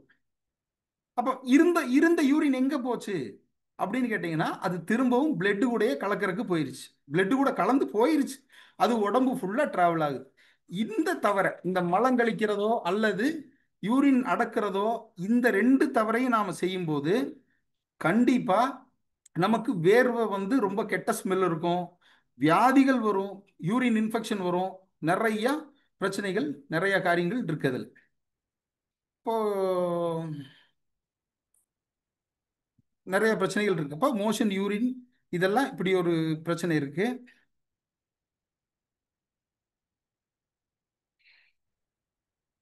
ஓகே, எய்ட்ஸுக்கு நான் ட்ரீட்மெண்ட் பண்ணுறேன்னு சொன்னேன் இல்லைங்களா? எய்ட்ஸுக்கு ட்ரீட்மெண்ட் பண்ணுற பேஷண்ட்டை பற்றி நான் உங்களுக்கு சொல்கிறேன். CD4 அப்படின்ற செல்ஸ் வந்து அவங்களுடைய உடம்புல சுற்றிக்கிட்டு இருக்கும், புதுசு புதுசாக சுரந்துக்கிட்டு இருக்கும். அந்த செல்ஸ் வந்து இம்யூனிட்டி சிஸ்டத்தை பாதிச்சு அவங்க வந்து ஒரு சின்ன ஒரு ஃபீவர் வந்தால் கூட 3 மாதம் 4 மாதம் ஆகும் ஒரு HIV பேஷண்ட்டுக்கு. இந்த பேஷண்ட் வந்து இந்த பேஷண்ட்டுகளுக்கு வந்து இப்போ டேப்லெட் கண்டுபிடிச்சிருக்காங்க, மருந்து மாத்திரைலாம் கண்டுபிடிச்சிருக்காங்க, ஆனால் ரொம்ப விலை ஜாஸ்தியாக இருக்குது. இப்போ இந்த பேஷண்ட்டுகளுக்கு வந்து நம்ம எப்படி ட்ரீட் பண்ணுறோம்னு சொல்லியாச்சுன்னா, ஸ்வைப்பிங்ன்ற ஒரு மெத்தடில் ட்ரீட் பண்ணும்போது இவங்களுக்கு அந்த CD4 அப்படின்ற அந்த செல் வந்து அப்படியே குறையுதுன்ற பட்சம் எப்படின்னா, இம்யூனிட்டி சிஸ்டத்தில் போய் ஒட்டி இருக்கிற செல்ஸ் வந்து ஒன்றும் பண்ண முடியறதில்ல, அது அப்படியே தான் இருக்குது. ஆனால் ஒட்டாத செல்ஸ், அந்த பக்கம் இந்த பக்கம் ஓடிட்டு இருக்கிற செல்ஸை வந்து நம்ம லிம்பாட்டிக் ட்ரைனேஜ் வழியாக வெளியே நீக்கிட்டு இருக்கிறோம். வெளியே நீக்கி இப்போ அந்த பேஷண்ட்டுகளுக்கெல்லாம் வந்து நல்ல இம்ப்ரூவ்மெண்ட் இருக்குது. இப்போ ஒரு ஃபீவர் வந்ததுன்னா கரெக்டாக ஒரு 2 வாரம் அப்படின்றதுக்குள்ளே சரியாயிருது, 1 வாரத்தில் சரியாயிருது ஒரு சிலருக்கு. இந்த மாதிரி அந்த அந்த நம்முடைய பாதழுத்த சிகிச்சையில் அந்த மாதிரி ட்ரீட்மெண்ட் பண்ணுறோம். இன்னொன்று வேற எது சொல்லலாம் அப்படின்னு? சூப்பர். இன்னொரு முக்கியமான ஒரு இது சொல்கிறேன். பலரும் வந்து L4-L5 பல்ஜுன்னு சொல்கிறாங்க இல்லையா? L4-L5 பல்ஜுன்னு சொல்கிறாங்க. இந்த எலும்பு L4-L5 பல்ஜுன்னு சொல்லிட்டு டைரெக்டாக அவங்க ஆப்ரேஷனுக்கு போயிட்டு இருக்காங்க. இந்த ஆப்ரேஷனுக்கு போயிட்டு இருக்கிற நிறைய பேர் நம்ம கிளினிக் வராங்க. அப்போ அவங்களுக்கு வந்து நம்ம என்ன பண்ணுறோம்னு சொல்லியாச்சுன்னா, இந்த L4-L5 பல்ஜ் ஆகிறதுக்கு முக்கியமான காரணம் இந்த பெல்விக், இந்த 2 பெல்விக்கும். இந்த பெல்விக் எங்கேயாவது இடுப்பு அடிபட்டு இந்த பெல்விக் வந்து இப்படி மாறிடும். அதாவது இடுப்பெலும்பு இப்படி இருக்குன்னு வைங்களேன், இந்த இடுப்பெலும்பு இப்படி மாறிடும். இந்த இடுப்பெலும்பு இப்படி மாறும்போது இந்த L4-L5 இடையில இருக்கக்கூடிய டிஸ்க் கம்ப்ரஷன் ஆகுது. கம்ப்ரஷன் ஆகிறது நிமித்தம் இந்த சயாட்டிக்கா நரம்பு, இந்த சயாட்டிக்கா நரம்பு இருக்கீங்க, ஆனால் ஒரு எலும்பு இந்த நரம்பு வந்து கடிக்கும். அந்த நரம்பு கடிக்கும் போது சயாட்டிக்கா பெயின் வருது. இந்த சயாட்டிக்கா பெயினுக்காக ஸ்பைனல்ல ஆப்ரேஷன் பண்ணி அந்த டிஸ்கை ரிமூவ் பண்ணிட்டு பெரிய டிஸ்கை உள்ள வைக்கிறாங்க. ஆனால் நம்ம வந்து இந்த பெல்விக்கை சரி பண்ணிட்டா போதும், இந்த பெல்விக்கை கரெக்ட் பண்ணிட்டா போதும். இது வந்து போன் அலைன்மெண்ட், கைரோப்ராக்டிக், எதில் வேணாலும் நம்ம இது அழகாக சரி பண்ணலாம். நீங்கள் வந்து இந்த மாதிரி நிறைய பேர்த்துக்கு கேள்விப்பட்டிருக்கீங்க, படு போகிறீங்க. அப்படி படும்போது அவங்கக்கிட்ட ஒரு விழிப்புணர்வாக கூட நீங்கள் சொல்லலாம். உங்களுக்கு ஏதாவது ஒரு பாதிப்பு இருந்தாலும் இந்த கேள்வி நேரத்தில் என்கிட்ட கேளுங்க, நான் உங்களுக்கு தெளிவாக விளக்கி சொல்லித்தரேன். பிற்பாடு நம்முடைய பாதம் இருக்கு இல்லைங்களா? நம்முடைய பாதம் இருக்கு. இந்த பாதத்தில் தரையில் வந்து படக்கூடிய இடம் எது அப்படின்னு கேட்டிங்கன்னா ABC, இந்த 3 இடம் மட்டும்தான் தரையில் படணும். இன்னைக்கு நிறைய செப்பல்ஸ் நிறைய வந்துருச்சு, ஆர்த்தோ செப்பல் இருக்கு, நிறைய ஃபேஷன் டிசைன், நிறைய செப்பல் இருக்கு. இந்த செப்பல் எல்லாமே ரொம்ப கொலகொலன்னு இருக்கும், ரொம்ப சாஃப்டாக இருக்கும், அமுத்தனம்னா உள்ளே போகும், எல்லா இடத்துலையும் கால் படும். அப்படி போகும்போது எல்லா பெரியவங்களுக்கும் கால் வலி வருது. அப்போ நம்ம தவிர்க்க வேண்டிய ஒரு முக்கியமான இது என்ன? அந்த கொலகொலன்ற இருக்கிற செப்பலை நம்ம யூஸ் பண்ணாமல் ரொம்ப கெட்டியான செப்பலை நம்ம யூஸ் பண்ணணும். ஏன் அப்படின்னு சொல்லியாச்சுன்னா, இந்த இடம் தான் தரையில படுதுன்னு அவங்களுக்கு ஆரம்பத்துல சொன்னோம் பார்த்தீங்களா? உதாரணமா நம்ம எங்கேயாவது தண்ணிக்குள்ள நடந்துட்டு, தண்ணிக்குள்ள கால் வச்சு நடந்துட்டு தரையில நடக்கும்போது காலுக்குன்னு ஒரு ஷேப் இருக்குல்ல, அந்த காலுக்குன்னு ஒரு இருக்கிற அந்த ஷேப் தான் தரையில படும். நம்ம எல்லாத்துக்கும் அந்த இமேஜ் உங்களுக்கு மைண்ட்ல வரும். அந்த இமேஜ் எப்படி இருக்கோ அந்த இடம் தான் நம்ம செப்பல்லையும் படணும். நம்ம செப்பல்லையும் அப்படிதான் படணும். அப்போ கெட்டியான செப்பல் நம்ம வாங்கி போட்டோம்னு சொல்லியாச்சுன்னா அது ரொம்ப ரொம்ப நல்லா இருக்கும். கால் வந்து இந்த இடம் மட்டும்தான் படும். மற்றபடி காலுக்கு மொபிலிட்டி மாறாது. பிளட் சர்க்குலேஷன் கரெக்டா இருக்கும். ரொம்ப நல்லபடியா நம்ம கால் வலி இல்லாம நடந்துடலாம். கால் வலிக்குதுன்னு யாராவது சொன்னீங்கன்னா அவங்க செப்பலை பாருங்க, செப்பலை பார்த்து தொட்டு பாருங்க. அதுக்கப்புறம் அவங்க செப்பலை மாத்திட்டாங்கன்னா அவங்களுக்கு கால் வலிங்கிற பேச்சே அவங்க வாழ்க்கையில சொல்ல மாட்டாங்க. ஆயுசு வரைக்கும் அவங்களுக்கு கால் வலிங்கிற எந்த ஒரு தொந்தரவும் வராது. பிற்பாடு ம், போட்டு என்ன இது சுகருக்கு சொல்லு. இந்த நம்ம உடம்புல இது என்ன பாகம்னு நினைக்கிறீங்க? இது ஸ்கேப்லா, முதுகு. முதுகு. இது காலர் போன், நெஞ்செலும்பு. ஓகேங்களா? இதுதான் கை, நம்மளோட கை. இதுதான் ஜவ்வு, அதாவது கை முட்டிகளுக்குள்ள இருக்கக்கூடிய ஜவ்வு. இந்த ஜவ்வு காஞ்சு போச்சுன்னு சொல்லியாச்சுன்னா அவங்களுக்கு கையை இப்படி தூக்குறதுக்கு முடியாது.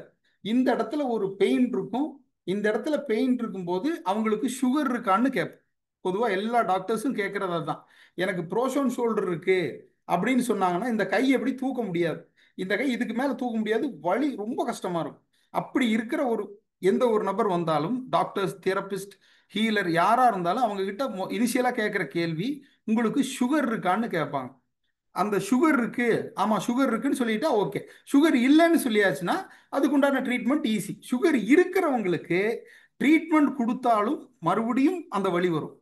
ஒரு 2 நாளைக்கு நல்லா இருக்கும், திருப்பி 3வது நாள் 4வது நாள் இந்த வலி வந்துகிட்டே இருக்கும்.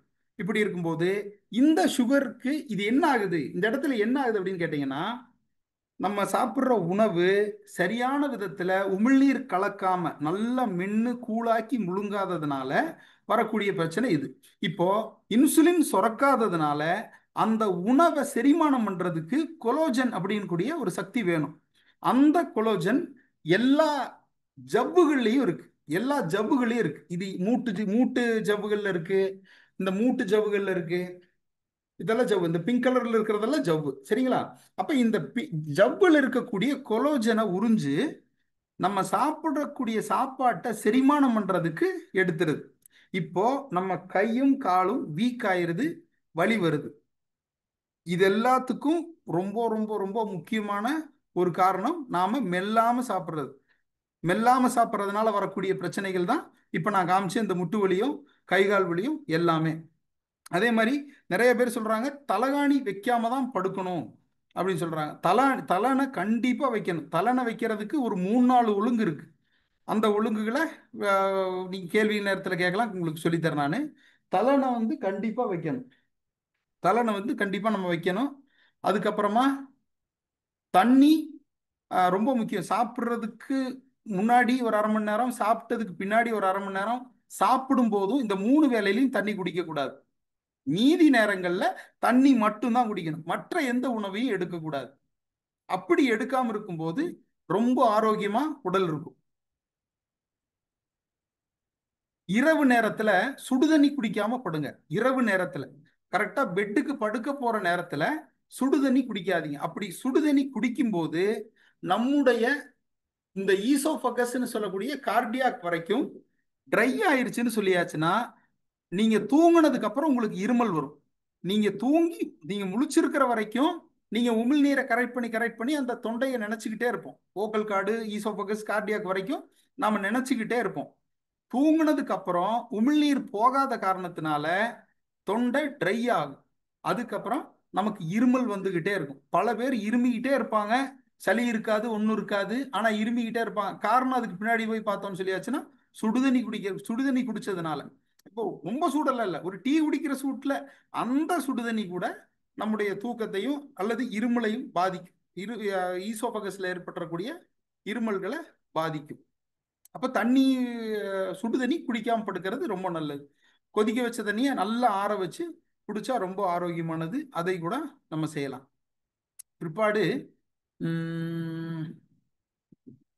வேற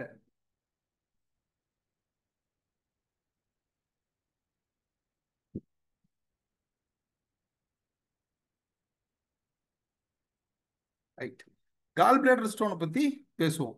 கால் பிளேடர் ஸ்டோன் யாருக்கெல்லாம் வரும்னு நம்ம எல்லாத்துக்கும் தெரியும். அதுல ரொம்ப முக்கியமானது பட்னி இருக்கக்கூடாது. பட்னி இருக்கிறது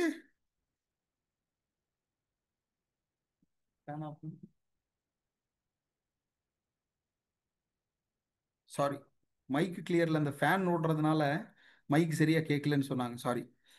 அப்போ பித்தப்பையில கல்லு வருது. இது எதனால வருது அப்படின்னு சொல்லியாச்சுன்னா, நம்ம சரியான நேரத்துக்கு உணவு உண்ணாம பசி எடுத்தும் அதை தவிர்க்கும் போது பித்தப்பையில கல் உருவாகுது.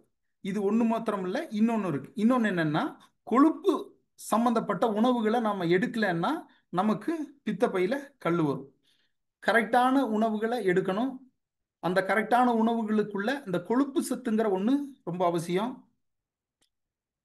பட்னி இருக்கும்போது நமக்கு பித்தப்பையில கல் வரும். கொழுப்பு சாப்பிடாத, அதாவது கொழுப்பு இல்லாத எந்த ஒரு பதார்த்தத்தையும் ஒரு 3 மாசம் சாப்பிட்டோம்னு சொல்லியாச்சுன்னா கண்டிப்பா பித்தப்பையில் நமக்கு கல் வரும். யூரின் பிளாடர்ல கல் வர்றதுக்கு, கிட்னியில கல் வர்றதுக்கு முக்கிய காரணம் தைராய்டு. தைராய்டு சரியா இருந்ததுன்னா கிட்னியில கல் வராது. இப்போ உதாரணமா ஒருத்தரால ஒரு ஒரு ஒரு ஒரு ஒரு ஹாஸ்பிட்டலில் போய் கிட்னி ஸ்டோன் எடுத்து ரிமூவ் பண்ணிட்டு ஒரு ஆப்ரேஷன் பண்ணிட்டு வராங்க. அவங்களுக்கு திரும்பவும் 3 மாசத்துல கல் வருது, ஒரு 6 மாசத்துல கல் வருது, 1 வருஷம் 2 வருஷம் கழிச்சு கல் வருது. அப்போ இவங்களுக்கு அந்த கல் எப்படி உருவாகுது அப்படின்னு கேட்டிங்கன்னா, தைராய்டு அன்பேலன்ஸா இருந்ததுன்னா கால்சியம் கிட்னியில டெபாசிட் ஆகும். கிட்னியில டெபாசிட் ஆகி கல்லா உருவாயிரும். அந்த கல்லை நம்ம ட்ரீட்மெண்ட்ல ரிமூவ் பண்ணிடுறோம். திருப்பி வரக்கூடாதுன்னா தைராய்டு கிளாண்டை சரி பண்ணும். தைராய்டு கரெக்டா இருந்ததுன்னா கிட்னியில ஸ்டோன் ஃபார்ம் ஆகாது. அதுக்கப்புறம் ஒரு 6 மாதத்துக்கு ஒரு முறை வேதிக்கு எடுக்கிறது ரொம்ப நல்லது.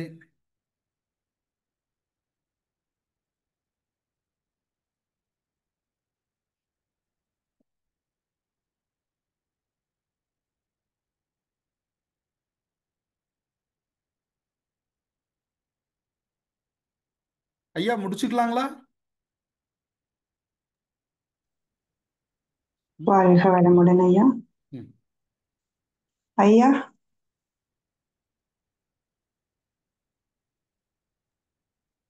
ஐயா உள்ள இல்லையாம்மா செல்வியம்மா? இருக்காங்க ஐயா, பேசலைங்க ஐயா. நிறைவு பண்ணிட்டு நம்ம கேள்வி பதில் செக்ஷனுக்கு போயிடலாமாங்க? ஆமா, நீங்க ஐயா வாழ்த்திடுங்க. வாழ்த்தி நிறைவு செய்துங்க, கேள்வி பதில் போயிடலாம். நன்றிங்க ஐயா, நன்றிங்க ஐயா, மிக்க நன்றி. வாழ்க வளமுடன். இன்றைய சிறப்பு சிந்தனையாக மனித வாழ்வியல் அப்படிங்கிற தலைப்புல ஹீலர் எம் சரண்குமார் ஐயா அவர்கள் நமக்கு நிறைய பாயிண்ட்ஸ்களை எடுத்து கொடுத்துருக்காரு. அதாவது பாத சிகிச்சையை பத்தி நமக்கு நிறைய விஷயங்கள், ஒரு தைராய்டு, பைல்ஸு, சுகரு, ப்ரெஷரு எல்லாத்துக்குமே பாத சிகிச்சை மூலம் நிவாரணம் பண்ண முடியும்.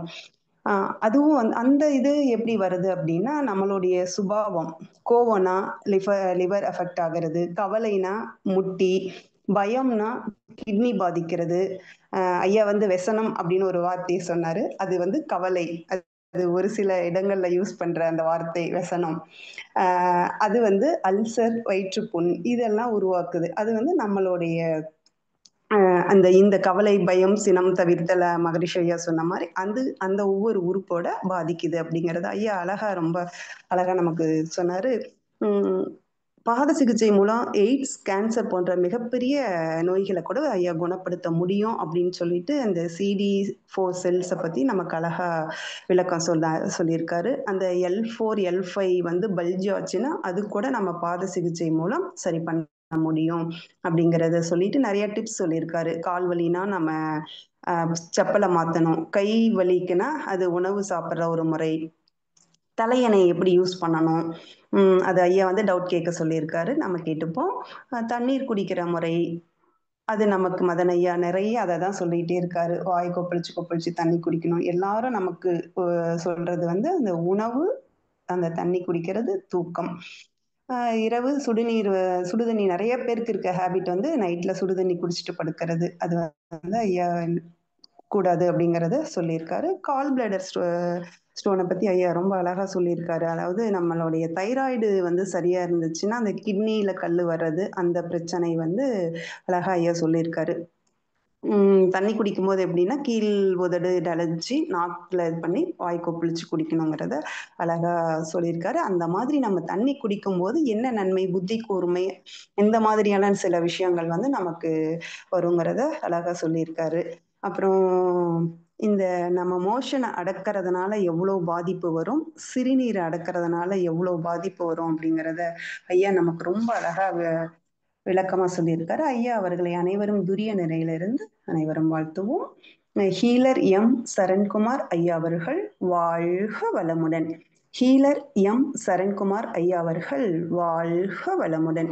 ஹீலர் எம் சரண்குமார் ஐயா அவர்களும் அவர்களது அன்பு குடும்பத்தில் உள்ள அனைவரும் அருட்பேராற்றல் கருணையினால் உடல் நலம், நீலாயுள், நிறை செல்வம், உயர் புகழ், மெய்ஞானம் ஓங்கி வாழ்க வளமுடன், வாழ்க வளமுடன், வாழ்க வளமுடன். மிக்க நன்றிங்க ஐயா. வாழ்க வளமுடன்.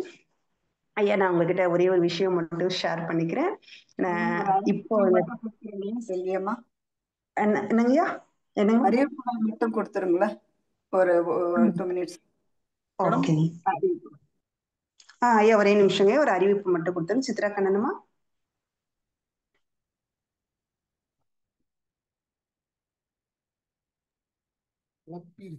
நீங்களே கொடுத்துறீங்களா? கொடுத்துருங்கம்மா. வாழ்க வளமுடன். சில முக்கிய அறிவிப்புகள். ஐயா ஒரே ஒரு 2 நிமிஷம் நீங்க ரெஸ்ட் எடுத்துக்கோங்க. அங்க ஒரு அறிவிப்பு மட்டும் கொடுத்துறோம்.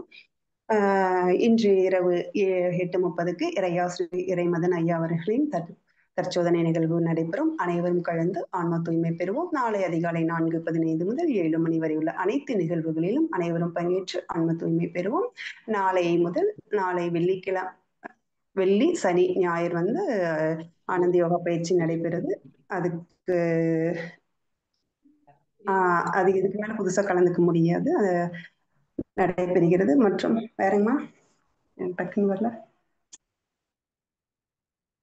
6 பேர் கையை தூக்கியிருக்காங்க. கண்ணனம்மா அவங்க இல்லைங்களா? சரிங்க. முருகன் சுமதி ஐயா நான் ஒரே ஒரு விஷயம் மட்டும் அதுக்கு முன்னாடி நான் ஷேர் பண்ணிக்க விரும்புறேன். நான் ஆக்சுவலா இன்னைக்கு தான் பாத சிகிச்சைக்கு வந்து போயிட்டு இப்பதான் ஒரு 1 ஹவருக்கு முன்னாடி தான் போயிட்டு வந்தாங்கய்யா. அப்பாவுக்கு வந்து கால் சுத்தமா வந்து 2 காலும் நடக்கவே முடியாம இருந்தது. ஆனா அப்பா வந்து அதை நம்பிக்கையே இல்லாம போகாமையே இருந்தாரு. அந்த பாத சிகிச்சை கொடுத்துட்டு வெளியில வரும்போதே அவர் வந்து கால்ல ஸ்ட்ரெயிட்டா நடக்க ஆரம்பிச்சிட்டாரு. அதே மாதிரி அம்மாவையும் கூட்டிட்டு போயிருந்தோம். அம்மாவுக்கு வந்து நீங்க சொன்ன மாதிரி அந்த கை வந்து வலி இருந்துகிட்டே இருந்தது. ஆனா அவங்களுக்கு சுகர் இல்லை. அவங்க வந்து அந்த ப்ராப்பரா அந்த உணவு முறையை, அந்த பாத சிகிச்சை கொடுத்து அந்த உணவு முறையை நீங்க சொன்ன அதே உணவு முறை தான் கொடுத்துருக்காங்க. அவங்களுக்கு அப்படியே அந்த கைவலி அப்படியே ரிலீஃப் ஆனது வந்து ஃபீல் பண்ண முடிஞ்சது. சரி நாம சும்மா கூட போறோமே, நாம ஏதாவது இந்த டச் பண்ணிக்கலாம் அப்படின்னு ஒரு டைம் இது பண்ணிக்கலாம்னு சொல்லிட்டு அவங்க என்னோட பாதத்தை பார்த்த உடனே அவங்க சொல்லிட்டாங்க, உங்களுக்கு வந்து தீராத கவலை ஒண்ணு இருக்கு, பிரச்சனை வந்து வயிறு ஃபுல்லா புண்ணு, ஆனா அது வந்து உங்களுக்கு வலி இல்லை, ஆனா வயிறு ஃபுல்லா புண்ணாயிடுச்சு அப்படின்னு சொன்னாங்க. ஆனா அது ஆக்சுவலா அவங்க சொன்னது எல்லாமே அப்படியே இருந்ததுங்க ஐயா. அந்த கவலை அது உண்மைதான். ஒரு 6 மந்த்தா ஒரு ப்ராப்ளம். அதுல இருந்து அது வந்து என் வயிறை ஃபுல்லா அஃபெக்ட் பண்ணி அந்த ஸ்பிளின் எல்லாத்தையும் அஃபெக்ட் பண்ணிடுச்சு. அவங்க அந்த பாத சிகிச்சை பண்ணவே எல்லாமே அப்படியே ரிலீஸ் ஆகி அப்படியே வயிறே ஃப்ரீ ஆயிடுச்சுங்க. 1 டே ஃபுல்லா அந்த ஃப்ரூட்ஸு ஜூஸ் மட்டும் தான் எடுத்துக்க சொல்லியிருக்காங்க. ரொம்ப சிறப்புங்க. அது கரெக்டா அது இன்னைக்கு நாங்க பண்ணிட்டு வந்தோடனே உங்களோட ஸ்பீச்சை கேட்கும்போது அவ்வளோ ஒரு சிறப்பான ஒரு தகவலா இருந்ததுங்க ஐயா. மிக்க நன்றிங்க ஐயா. வாழ்க வளமுடன், வாழ்க வளமுடன். அடுத்ததாக சுமத்தியம்மா, முருகன் சுமத்தியம்மா, அம்மா அன்மியூட் பண்ணி உங்களோட கேள்வியை கேட்கலாம்.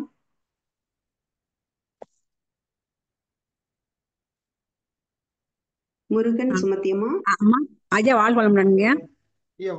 வணக்கம், சொல்லுங்க. எனக்கு தைராய்டுங்க. இப்ப என் கணவர் இறந்தப்ப வந்து அதுக்கு மேல எனக்கு தைராய்டு இல்லைங்க. இறக்கவும் போய் ஒரு மாதிரி இருக்குன்னு சொல்லி டெஸ்ட் பார்க்கவும் தைராய்டு இருந்தது, ஹைப்பர் தைராய்டு. அப்புறம் ஹைப்பர் சரி எக்ஸசைஸ் தியானம் பண்றோமே அப்படின்னு சொல்லிட்டு விட்டுட்டேங்க சார். இப்போ 6 months அந்த டேப்லெட் எடுக்கல, திரும்ப போய் பிளட் டெஸ்ட் பண்ணா ஹைப்பர் தைராய்டு இருக்குன்னு சொல்லி வருதுங்க சார். திரும்ப அந்த மாத்திரை எடுக்க சொல்றாங்க. இது இந்த கவலைனால இருக்குமாங்க சார்? அம்மா கவலையினாலன்னு சொல்ல முடியாது. சரிங்க சார். நீங்க வந்து தலனை கரெக்டா வச்சு படுத்துவீங்களா? தலானி தான் சார் வைக்கிறேன், ஒரு சின்ன தலான வச்சுக்கிறேங்க சார். ஓகே, தலனை வந்து சின்ன தலனை வைக்காதீங்க, ஒரு சரிங்க 4 சார். இன்ச்சு தலனை வைங்க. சரிங்க சார். 4 இன்ச்சு தலனை வைங்க. அந்த தலனை வந்து இந்த ஷோல்டர்ல முட்டணும். ஷோல்டர்ல எப்படி? ஆமா, சரிங்க சார். அதாவது உங்க தலை வந்து நல்ல தலையணையுடைய பாதியில இருக்கணும். சரிங்க சார். சரிங்க ஆ, சரிங்க சார். அப்படி சரிங்க. அப்படி படுத்துக்குங்க. அப்போ அந்த சரிங்க. தைராய்டு இருக்கக்கூடிய அந்த சர்விக்கல் வந்து கொஞ்சம் ஃப்ரீ ஆகும் முதல்ல. ம். சரிங்க. அதுக்கு பிற்பாடு நீங்க அக்குபஞ்சர்லயோ இல்ல ம். பாதழுத்த சிகிச்சையிலயோ போய், உங்க ம். பாதழுத்த சிகிச்சை சிறந்ததா இருக்கும். நீங்க அங்க போய் அந்த சரிங்க. வர்மத்தை நீங்க கேட்டு தெரிஞ்சுக்கோங்க. சரிங்க. சரிங்க. ஆமா, ஒண்ணும் இல்லை, நான் உங்களுக்கு சொல்றேன் பாருங்க, இப்ப உங்களுக்கு சொல்லித் தரேன். சொல்லுங்க. இந்த சொல்லுங்க. தைராய்டு இந்த இடத்துல தான் இருக்கு வர்மம். ஆமாங்க ஆமாங்க சார். அதாவது நான் இப்ப பொம்மையில காமிக்கிறத வச்சு நீங்க பண்ணிட வேண்டாம். சரிங்க. நீங்க ஒரு தெரபிஸ்டினுடைய ஆலோசனையின்படி தயவு செய்து நடக்கிறது உங்களுக்கு நல்லது. ம். இந்த இடத்த நீங்க டச் பண்ணி பார்த்தீங்கன்னா இந்த இடம் சரிங்க. எலும்பு மாதிரி இருக்கும். ஆமாங்க இருக்குங்க. சும்மா அப்படியே பேசிட்டு இருக்கும்போதே கால் மேல கால் போட்டு உட்கார்ந்து அந்த இடத்த நீங்க தொட்டு பாருங்க. எலும்பு மாதிரி இருக்குங்க. எலும்பு இருக்குங்க மாதிரி எலும்பு இருக்குங்களா? அ- இருக்குங்க. அம்மா, எலும்பு மாதிரி இருக்குங்க, அந்த இடம் எலும்பு இருக்குங்க. அந்த இடம் தண்டு மாதிரி மாறணும். ம். ம். அப்போ அந்த இடத்த வந்து எந்த மாதிரி ஸ்டிமுலேட் பண்ணுங்கிறத ஒரு தெரபிஸ்ட் கிட்ட போய் நீங்க கேட்டு ஒரு தடவை ட்ரீட்மெண்ட்டுக்கு போயிட்டு அதுக்கப்புறம் ஒரு 10 நாளைக்கு ஒரு தடவை போய் நீங்க செக் பண்ணிட்டு வந்துட்டீங்கன்னா ம். 3 மாசத்துல தைராய்டு அந்த தைராய்டோட பிரச்சனையே சரியாயிரும். சரிங்க. நீங்க ஸ்டிமுலேட் பண்ண தொடங்கின நாள்ல இருந்து நீங்க மாத்திரையை நிறுத்திடலாம். சிமுலேட் பண்ணலாம். சரிங்க சரிங்க. அதாவது அந்த கால கால ம். வர்ம புள்ளிய தூண்டி தூண்ட விட்டாரு. ஆரம்பிச்சதுல இருந்து ம். நீங்க மாத்திரையை நிறுத்திடலாம். உங்களுக்கு தைராய்டு வேலை செய்ய ஆரம்பிச்சிடும். சரிங்க சரிங்க. தைராய்டுனால உடம்பு என்ன தேவை இருக்கோ அந்த அந்த தேவைகள் எல்லாம் தைராய்டு கொடுக்க ஆரம்பிச்சிடும். நீங்க டேப்லெட்டை சரிங்க. நிறுத்திடலாம். இப்ப தைராய்டுக்கு வந்து வாழ்நாள் முழுவதும் மாத்திரை சாப்பிடணும்னு சொல்லுவாங்க. அப்படியே அதாங்க, அதான் ஒரு இதா இருக்கு. அது அதை ஹைப்பர் வந்து நம்ம தைராய்டுனால சரி பண்ணிடலாம். பாடி வந்து வெயிட் லாஸ் ஆயிட்டே இருக்காங்க சார் ஆமா இங்க, அதனால. ஆமா ஆமா ரொம்ப நன்றிங்க விளக்கம் சொன்னதுக்கு. ஆமா, சரிங்க. கால் பண்ண தேங்க்யூ முடியும். Thank you thank you. மிக்க நன்றிங்கம்மா. வாழ்க வளமுடன். அடுத்தது கல்யாணி குமரேசன் அம்மா அவர்கள். அன்மியூட் பண்ணிக்கோங்க. ஐயா வாழ்க வளமுடன். வணக்கங்க. எனக்கு வந்து இந்த மோஷன் ப்ராப்ளம் வந்து மோஷன் அடக்குனா இந்த மாதிரி பிரச்சனை வரும்னு சொன்னீங்க. ம், எனக்கு வயசு 57 ஆகுதுங்கய்யா. சரிங்க. அதாவது எனக்கு வந்து குடும்பத்துல வந்து அவருக்கு நான் மோஷன் போன்ட்டு பாத்ரூம் போயிட்டு வந்தா டீ காஃபி கொடுத்தா சாப்பாடு கொடுத்தா சாப்பிட மாட்டாருங்கய்யா. அப்படியே அடக்கி அடக்கி எனக்கு அந்த மோஷன் ப்ராப்ளமே வந்துருச்சு கடைசியில. ம் ம் இப்ப ம் வந்து ரொம்ப லேட் ஆக ஆக இப்ப ஏஜ் மெனோபாஸ் முடிஞ்சு இப்படி 1.5 வருஷம் ஆகுதுங்கய்யா. இப்ப சரிங்க. சடனா இப்ப 4 மாசத்துக்குள்ள ஹெச்பிஏஒன்சி லெவல் சடனா எனக்கு வந்து 11.13 வந்துருச்சு. அதுக்கு முன்னாடி சுகர் எல்லாம் இல்ல.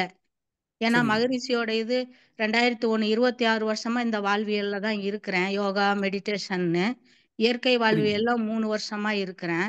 ம், அப்படின்றப்ப இந்த 4 மாசத்துக்குள்ள ஹெச்பிஏஒன்சி லெவல் 11.13 வந்தது. ஃபாஸ்டிங்ல 245 இருந்தது. சாப்பிட்ட பிறகு 380 இருந்தது.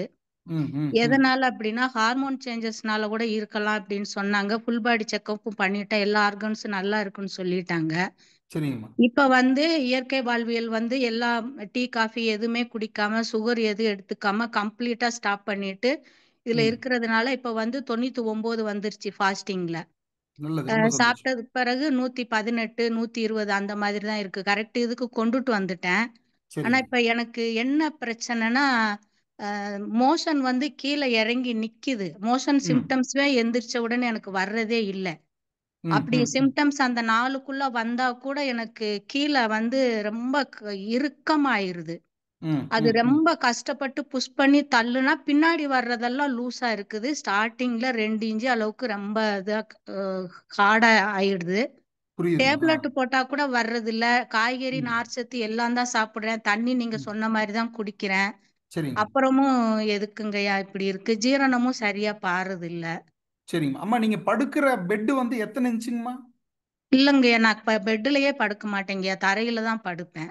தரையில தான் படுப்பீங்க. தலை மூடி படுப்பீங்களா? இல்லைங்கய்யா, காலு தான் மூடி படுப்பேன், தலையெல்லாம் மூடி படுக்க மாட்டேங்க எப்பயுமே. சரி, அப்ப அந்த அந்த ரெண்டு இதுலயும் பிரச்சனை இல்லை.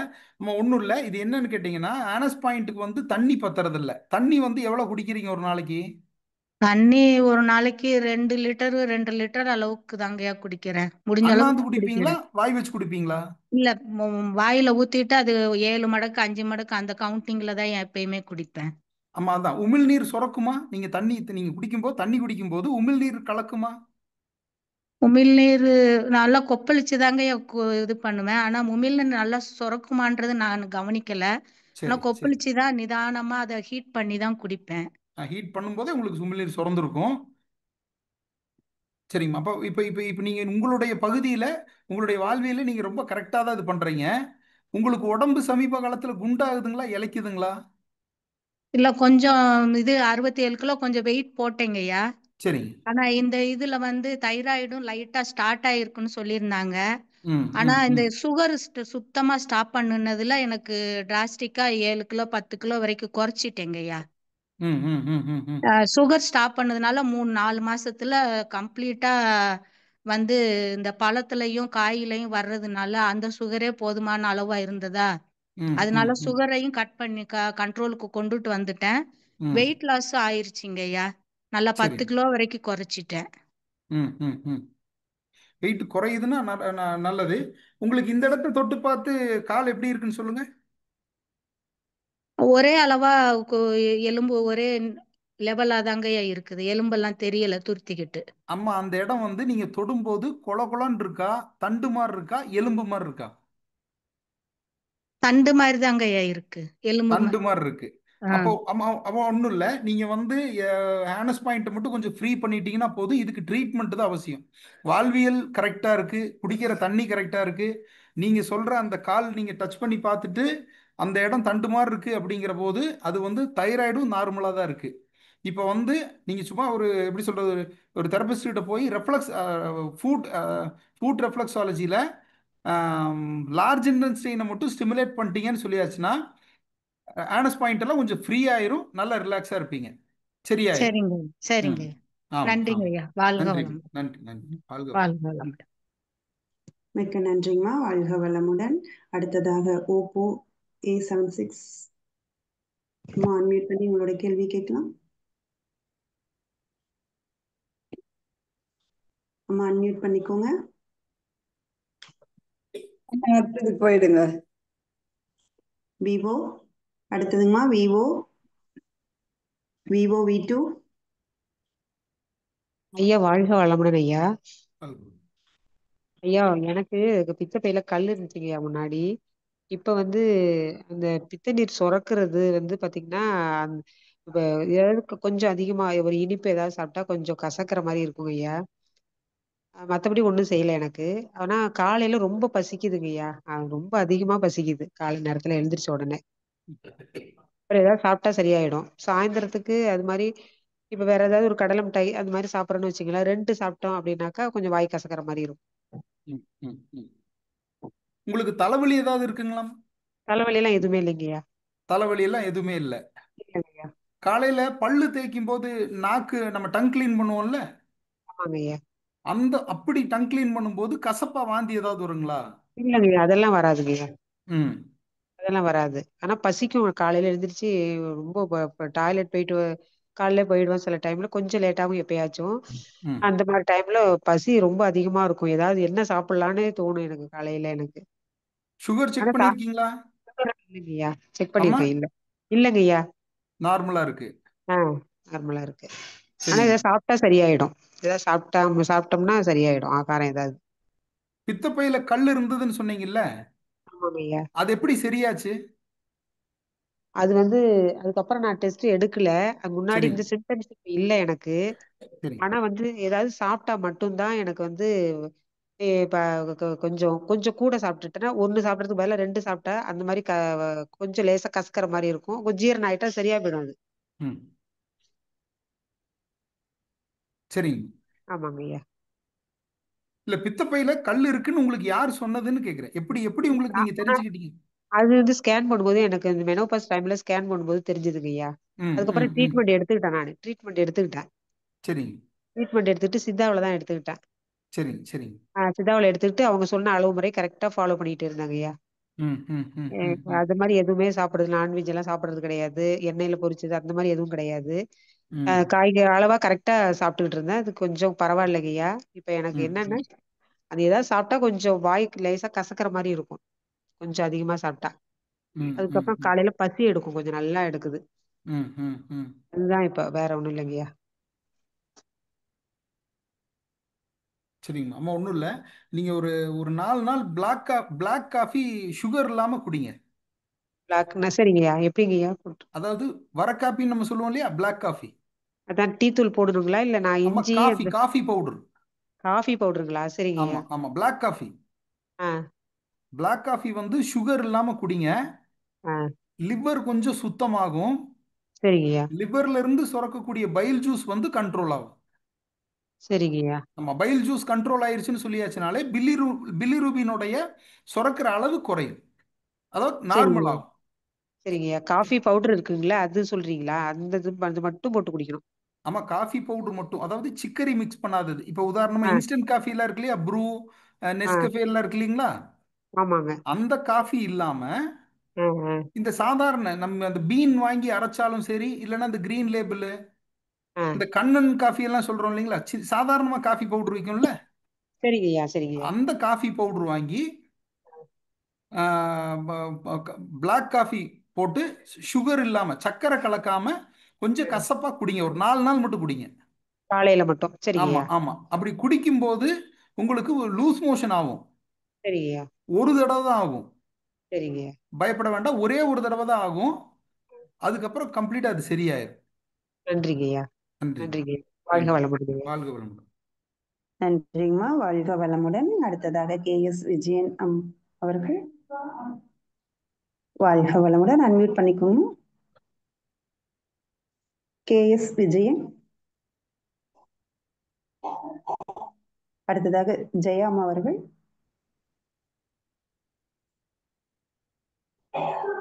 ஜெயாமா.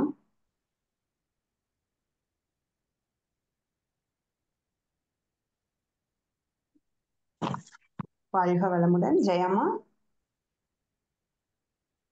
பூஜாமா அன்மியூட் கொடுங்க அப்படியே.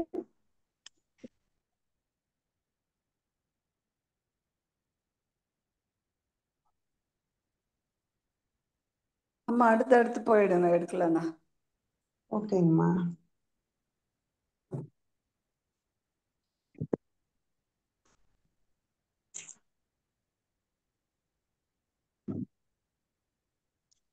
Xiaomi Redmi. Xiaomi Redmi. Name பேர் சொல்லிட்டு ஐயக்கிட்ட கேள்வி கேளுங்க.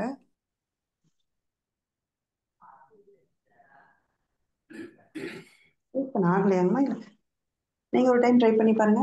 அடுத்தது நான் பண்ணிச்சோம். ஹலோ. பேசலாங்கம்மா.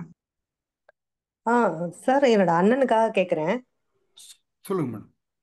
அவருக்கு வந்து சுகர் பேஷண்ட்டு, சுகருக்கு டேப்லெட்ஸ் எடுக்கிறாரு அண்ட் ஹார்ட்ல ஸ்டென்ட் வச்சிருக்கு, ஹை ப்ரெஷர் இருக்கு, முதுகுல கொஞ்சம் ப்ராப்ளம் இருக்கு, இப்படி கொஞ்சம் பெண்ட் பண்ணி நடப்பார். இப்போ புதுசாக அவருக்கு வந்து காதுக்கு கீழே ஒரு கட்டி வந்து அது டிபின்னு கன்ஃபார்ம் பண்ணாமே டேப்லெட்ஸ் எடுக்க சொல்லியிருக்காங்க. பட் அவர் வந்து ஆஃபீஸ்லாம் போறாரு, லோட் ஜாஸ்தி அவருக்கு. காலைல 9 மணிக்கு போனாலும் நைட்டு 8 மணிக்கு தான் வருவாரு. வந்து ஒரு 1 ஹவர் ரெஸ்ட் எடுத்து திருப்பி ஒரு 12-1 o'clock வரைக்கும் ஆஃபீஸ் ஒர்க் பண்றாரு. இது எப்படி அந்த டிபிக்கு கவர்மெண்ட் டேப்லெட்ஸ் தான் எடுக்கிறாரு. இதை தவிர how can he can lead his life and how the TB can be cured. அது டிபின்னு அவங்க ஃபுல்லா டயக்னைஸ் பண்ணாமே நீங்க சாப்பிடுப்பா அப்படின்ட்டாங்க. அந்த கட்டி சரியாகணும். அந்த மாதிரி ஒரு கட்டி தான் இருக்குங்களா, இல்ல உடம்புல நிறைய கட்டி இருக்குங்களா? இல்ல, அந்த கழுத்துல ஃபர்ஸ்ட் ஒரு கட்டி வந்தது சார், அதுக்கப்புறம் இன்னொரு கட்டி வந்தது. ஓகே. ஃபர்ஸ்ட் அந்த கட்டி சைஸ் சின்னதாயிடுச்சு. ஓகே. அந்த கட்டி வந்து நகருதுங்களா, பெயின் இல்ல, இருக்கா? நான் அழுத்தி பார்த்தேன் சார். மேல வந்து பெரிய கட்டியா தான், ஒரு கொஞ்சம் சிறு வீக்க மாதிரி தெரியுது. சரி. தொட்டு பார்த்தோன்னா இப்படி அப்படி நம்ம கையில ஒரு விரலை தொட்டு பார்த்தா அந்த கட்டி தெரியுது, சின்னதா தான் இருக்கு. குறையுது. ஆனா பயாப்சி பண்ணி பார்த்தாங்களா? ஆஹ் அதான் டயக்னைஸே பண்ணல. ஆமா சார். பயாப்சினா டெஸ்ட் எடுத்து பார்த்தாங்க. ஆனா ம் அது ம் டிபின்னு கன்ஃபார்ம் ஆகல சார். அவங்க உனக்கு சுகர்னால டிபியா இருக்கலாம், நீங்க வந்து ம் சாப்பிடு அப்படின்னு சொல்லிட்டாங்க. ம் ம் ம் ம் ம். சரிங்க மேடம், ஒன்றும் இல்லை. என்னோட ஃபோனுக்கு அவரோட கால் மட்டும் ஒரு ஃபோட்டோ எடுத்து எனக்கு அனுப்புங்க, என்னோட நம்பருக்கு. அதான் காதுக்கு கீழே சார், இந்த கழுத்து, காதுக்கும் கழுத்துக்கும் நடுவில். கரெக்டு. இந்த பாதம் இருக்கு ம் இல்லைங்களா, ஆமா சார். இந்த சொல்லுங்க. பாதத்தையும் ஆ இந்த சைடு பாதத்தையும் ஆ இந்த இந்த சைடையும் ஆ 4 மூளை 4 பக்கமும் ஒரு ஃபோட்டோ எடுத்து 2 ஆ காலையும் எனக்கு அனுப்பிச்சுட்டாங்க. நான் அந்த ஆ காலை பார்த்துட்டு சொல்கிறேங்க. Okay sir. ஓகே, ஆமாம் ஐ வில் ஆமாம். Do that. உங்க தேங்க்யூ. நம்பருக்கு அனுப்பணுமா என்னோட நம்பருக்கு அனுப்புங்க, நான் உங்களுக்கு என்னன்றது சொல்கிறேன். சார்? இன்னொரு கேள்வி கேட்டுக்கலாமா? எங்க வீட்டுக்காருக்கு வந்து ஸ்லீப்லெஸ்னஸ் சார். அவர் வந்து 60 இயர்ஸ் கம்ப்ளீட் ஆயிடுச்சு.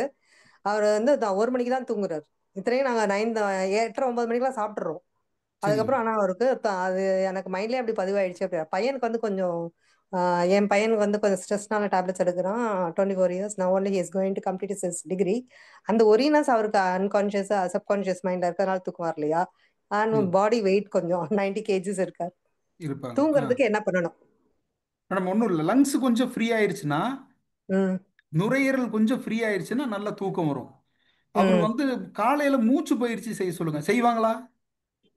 சொன்னா செய்வார். ஆனா இப்ப செய்யல. செய்யல. Okay madam. நீங்க மூச்சு பயிற்சி நல்லா செய்ய சொல்லுங்க. Okay sir. மூச்சு பயிற்சி செஞ்சதுக்கு அப்புறமா தண்ணி குடிக்க கூடாது. கொஞ்ச ஆ நேரம் பொறுத்து தண்ணி குடிக்க சொல்லுங்க. ஆ தண்ணி அதான் உமிழ்நீர் கலந்து குடிக்கக்கூடிய தண்ணி எவ்வளவு குடிக்க முடியுமோ அவ்வளவு குடிக்க சொல்லுங்க. ம் மூச்சு பயிற்சி செய்ய சொல்லுங்க. மூச்சு பயிற்சி அருமையான மருந்து தூக்கத்துக்கு. ம் ஓகே அப்படி சார். இல்லைன்னா ம் ஒரு புடலங்காய் ஜூஸ் வந்து ஒரு 4 நாள் கொடுங்க. Okay sir. மார்னிங்லையா, வெறும் வயிற்றுலையா? ஆமா, காலையில வெறும் வயிற்றுல புடலங்காய் தோல் நீக்கிட்டு விதையெல்லாம் எடுத்து போட்டு ம் ம் நல்லா அரைச்சு ஸ்டெயின் பண்ணி பியூர் ம் ஜூஸ், உப்பு ஓகே. சர்க்கரை எதுவும் போட வேண்டாம், ஒரு ம் 100 ml மட்டும் கொடுங்க.